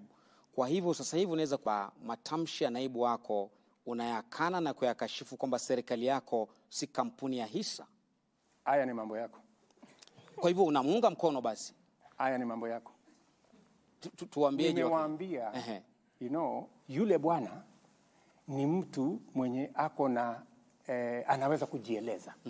Mbona nyinyi mnakuja kumleta hapa kumleta kwa mjadala hapa? Mumemuuliza yeye akakataa kuwaona. Tumeleta maneno yake. Mbona mnaleta maneno yake na ni mtu mzima? Kwa sababu ako na akili timamu. Wewe ndio kiongozi wa serikali. Mbona msiende nimewaeleza msimamo wa serikali ya Kenya. Sasa ile imebaki mtafute, anaitwa Rigiji. Mtafute. Excellency, we will be concluding our conversation this evening, and thank you very much for giving us this time. But we have to conclude with a conversation about the future generations. Yes. Article 53 of the Constitution, every child in Kenya has a right to free and compulsory basic education. The junior secondary school pupils went to school on the 30th of January, and they closed at the end of April. And by the time they were closing, many of them had not received sufficient teachers. Many had not received books. So, by and large, learning did not take place for an entire term. They have opened for the second term. They still have a shortage of teachers. They still have a shortage of books. It has been said that the JSS and the transition of CBC from primary level to the middle level is being bungled. I've not heard you, Mr. President, speak out against this. I've not heard you mention this. Are you aware, Mr. President, that about 1.19 million children in Kenya are not learning, that there's a crisis? When I came into office, I found a big crisis. That is why I appointed a presidential party to look at education. And by the way, I believe that education is the most important instrument of shaping our human capital and our future. Because the biggest asset we have as a country is the human capital. That is what makes Kenya what it is.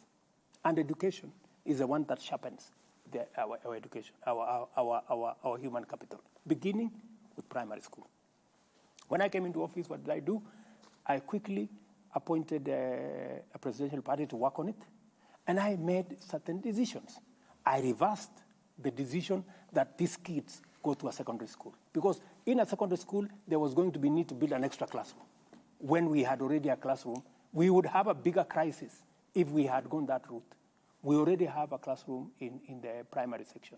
I said they should be retained in the primary section. I also made the decision that it is not necessary to change the uniform.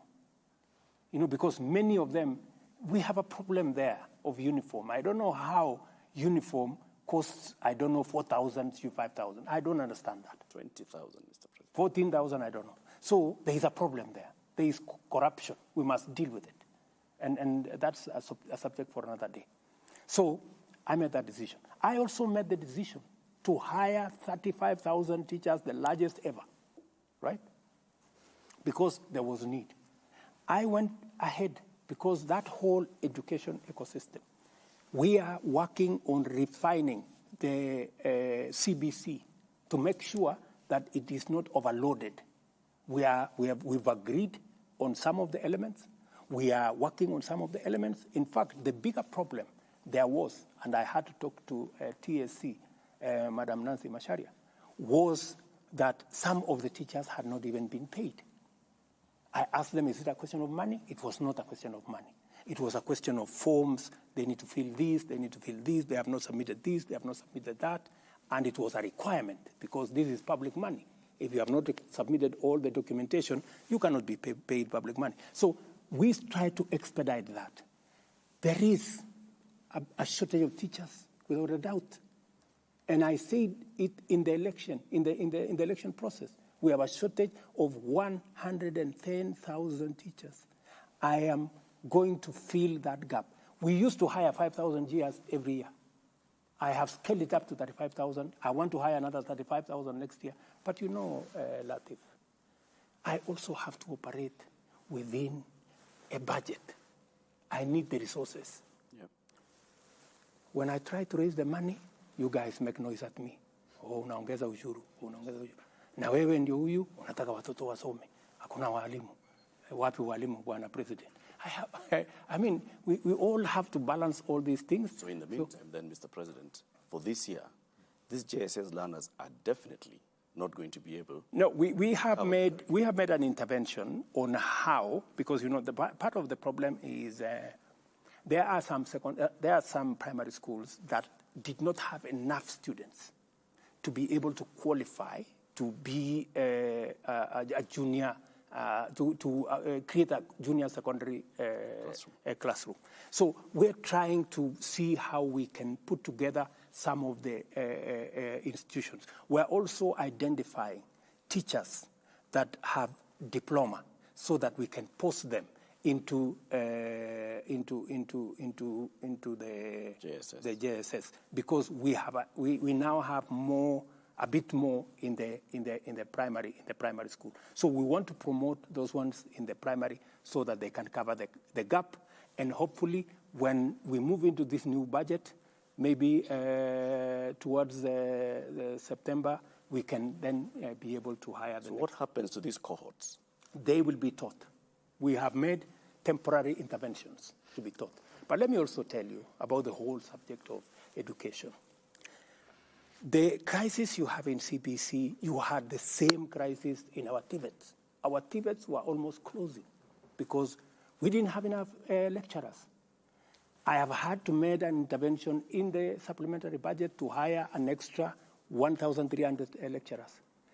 They needed 3,000. I could only accommodate with the finances 1,300. I will do another 1,700. We have also changed the funding structure of our tertiary institutions, IUP. We've changed the financing structure because we have to be realistic. Our universities, for example, we were giving them 44 billion a year. Yeah? 44 billion was less than 50% the amount of money they need to be able to teach. So we are sending kids there.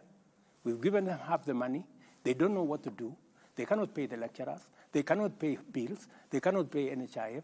We have a whole crisis. And nobody was making any decision because nobody wanted to, because it was too big a problem. So when we came into office, I asked my economic team, call the vice chancellors. We sat down with vice chancellors. We told them, gentlemen and ladies, let's have a conversation. You know, we have to be realistic. What's going to happen? So we sat down with them. We sat down with the presidential party.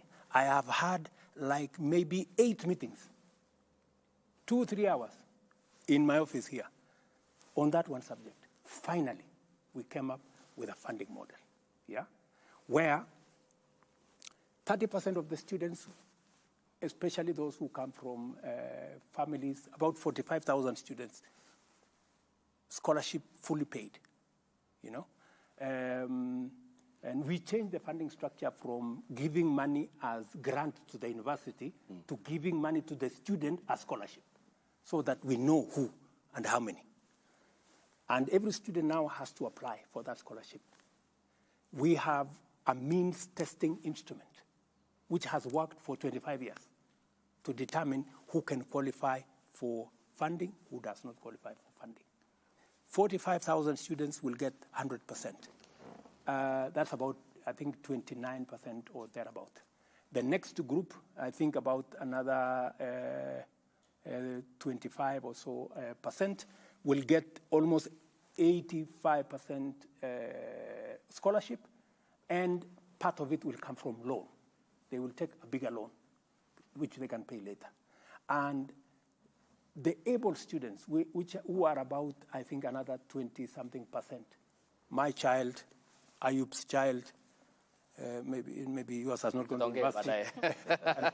and I mean, those our kids who go to these academies where we pay 300,000, 200,000, we've now said they must pay a little bit fees in the university between 20,000 and 40,000 a year. And we've moved the funding from 44 billion to 82 billion every year.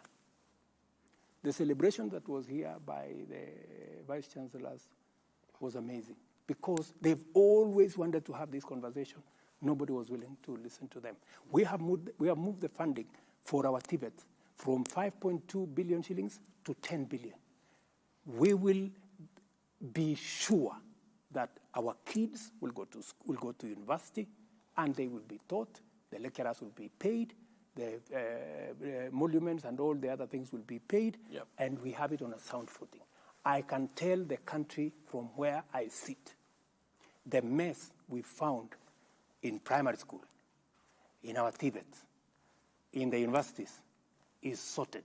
And what is more, I started the agenda of Open University when I was Minister for Higher Education. When I left, it stalled. Again, I want to tell the people, the great people of Kenya, you will now have an opportunity to go to an open university where you learn online. You don't have to go to anywhere, and it is cheaper. Konza City, we are working on the programs now. We are going to launch that university, I think, in September this year. So we'll admit students in the Kenya Open University, where we are going to increase the chances of people going to university because it's much more affordable. You know, you don't have to go to there physically. The largest university in India is an open university. The Open University of South Africa is a huge university. I think it has 1 million students. Yeah. So that's the direction we are going. That is the kind of reform, that's the kind of thinking you need in a country for us to move forward. Mheshimiwa Rais, unapoangalia sekta ya elimu na tushikanishe tu pamoja na masuala ya usalama, unapoangalia eneo la North Rift, bado kumekuwa na changamoto ya usalama na kuna wale wanafunzi ambao walitarajia kujiunga na JSS sasa hivi pengine hawana madarasa. Hatima yao ni ipi? Ikiwa wanakutazama sasa hivi wanajiuliza JSS pengine ni ya mijini tu ama hatima yetu ni ipi? Pale North Rift, especially sehemu ile iko na matatizo ya usalama, imekuwa ni ile huyu bwana anaita donda sugu. Anaitwa nini? Donda ndugu. Na sugu ni gani? Ni hilo. Okay. Kwa muda mrefu na miaka nyingi. Na niliwaeleza wale ndugu zetu wanaoishi North Rift la kwamba kwa vyovyote tatizo hii ya watoto kukosa kwenda shule. Mashule karibu 20 yamefungwa kwa miaka 5, 10. Mingine miaka 15. Niliwaambia safari hii hili tatizo tutalitatua. Ndio nimechukua hatua ya kwamba pale katika North Rift tutaweka hema ya jeshi permanent. Pale katika North Rift tutaweka camp ya polisi permanent.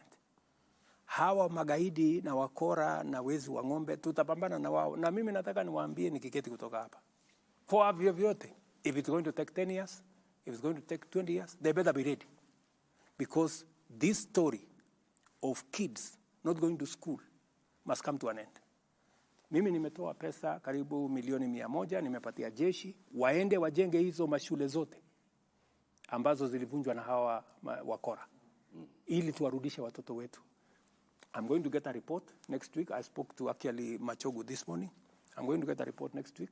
Mahali wanajeshi wetu wamefikisha, because our kids must go back to school and we are going to deal with the challenge of insecurity in the North Rift, whatever it takes. And I have made that commitment as the President of Kenya that North Rift we must get rid of this insecurity in North Rift, because North Rift once and for all. Yes. Naomba mheshimiwa tumemboa time imeisha. Uliza swali la mwisho. Naomba tu kuongeza bizari kwenye swali lake Nancy la masuala ya Baringo. Naam. Okay. Ni kwamba kuna shule moja inaitwa Ngeleche na nyingine inaitwa Ruto'S bado hazijafunguliwa na zinatumika zingine kama vituo vya kuwafunza wale wanajeshi ama polisi wa akiba. Ni miezi mitatu sasa ama minne katika operation hii ambayo inaendelea, na Wakenya wanasema hawajaona matunda yoyote kwamba watu wameshikwa ambao ni magaidi na wale majahili katika eneo lile. Ukijibu hilo, ni juzi tu waziri wako wa usalama wa ndani Kindiki Kithure alikuwa katika eneo la mpakani mwa Somalia, Ethiopia na Kenya kukutana na mawaziri wengine, na kuna mpango kwamba eneo ambalo lilikuwa limefungwa kwa zaidi ya miaka 10 huenda likafunguliwa. Ni kwamba katika ukanda huo sasa kuna usalama, mmepambana na magaidi vilivyo kama serikali ama namna gani? Ni kweli. Nimeenda by the way mpaka hiyo shule ya Ruto'S. Na ukienda pale utapata matatizo sana. Ukiyaona yale mambo yako vile mambo yalivyo pale. Na ndio sababu niliamua ya kwamba kwa vyovyote, hata kama itanigharimu nini, lazima hii jambo tulitatue. Ni kweli kuna mashule, nafikiri kulikuwa na mashule karibu 20, nafikiri there are almost 5 or 6 schools that are not yet open. Because some of them have not been repaired. Wengine wazazi walihama, watoto walihama. So lazima tuweke kwanza usalama wa kutosha, ndio wale watu warudi pale, ndio tuweze kufungua shule. Ile hakikisho mimi nataka nitoe ni kwamba serikali ya Kenya itahakikisha ya kwamba kwa vyovyote tukitumia jeshi la polisi, tukitumia askari wa ziada ama ulisema wanaitwa nini? Akiba. Hawa wote tutawaweka katika hiyo mchanganyiko mpaka swala hili la usalama lipatikane. Pale mpakani tumezungumza na serikali ya Somalia. Tumezungumza na IOM, nilikuwa na wao hapa juzi. Na tukasema kule kufunga kwa biashara mpakani kuna wafanya magaidi kuona ya kwamba wamefaulu. Ni vipi tunaweza kuhakikisha, unaweza kuweka ya kwamba hali ya kawaida ya maisha inaendelea hata pale tukibambana na magaidi. Kwa sababu kule kufungwa kabisa kwa mpaka makes it look like the criminals have succeeded in blocking people between our two countries, trade between our two countries, and as a result smuggling and illegal things are going on. It is better we have a formal border where taxes are being collected by Somalia on the other side, Kenya on this other side. Because in the absence of a border point, it means there is nowhere, so you will still find products moving from here to there, but there is no mechanism of checking whether the products meet standards, whether taxes have been paid. So it is good to formalize a place where people who are genuine can go there and be able to present themselves, present their goods, pay taxes, do business, so that we can deal with the criminals outside that formal engagement. Shukran kwa kukubali bizari yangu kwenye. Asante sana. Mheshimiwa Rais, naona tumetumia muda wa ziada, muda wa akiba zinadi muda wote. Thank you very much for speaking to us this evening, Mr. President. We have not exhausted the list of questions that we had from Kenyans, but we've even extended some time so we can get some more time. Can you allow me 1 minute? Yes, please. You have to get your closing remark. Okay, before I do my closing remark, wacha niseme tumeondoa ushuru kwa aircrafts, helicopters, parts, engines. Nikasikia kaona watu wengi hapo wakisema unajua huyu president marafiki zake sijui tunasikia hata yeye yako na helicopter sijui katika ile project ya kawaida. Mimi nataka niwaeleze wa Kenya hivi. Tumeondoa ushuru kwa mambo ya aircraft kwa sababu Wilson Airport na Kenya is I think the second or third or fourth busiest airport in Africa. Hii Wilson Airport yetu hii. Na kazi kubwa ya Wilson Airport pale ni repairs, maintenance, and one more. We have a very big ecosystem of engineers and people who work in the aeronautical field who had shifted base, kwa sababu wakati tuliweka hii ushuru yote wakahamia Tanzania, wakahamia Uganda, tukapoteza biashara, tukapoteza ajira. Wilson Airport karibu inafungwa. So the same industry players kutoka Wilson Airport walikuja wakasema, jameni, mbona sasa mnatufanya tupeleke ndege zetu Tanzania ama Uganda? Na hapa ndio tuko na engineers, hapa ndio tuko na specialists ambao wanaweza kutufanyia hii kazi. It was purely because we are protecting our jobs and we are protecting our business. So that's the reason. And every other tax that I have put, it is reasoned out. And by the way, I sat in this room with every ministry, every PS, myself,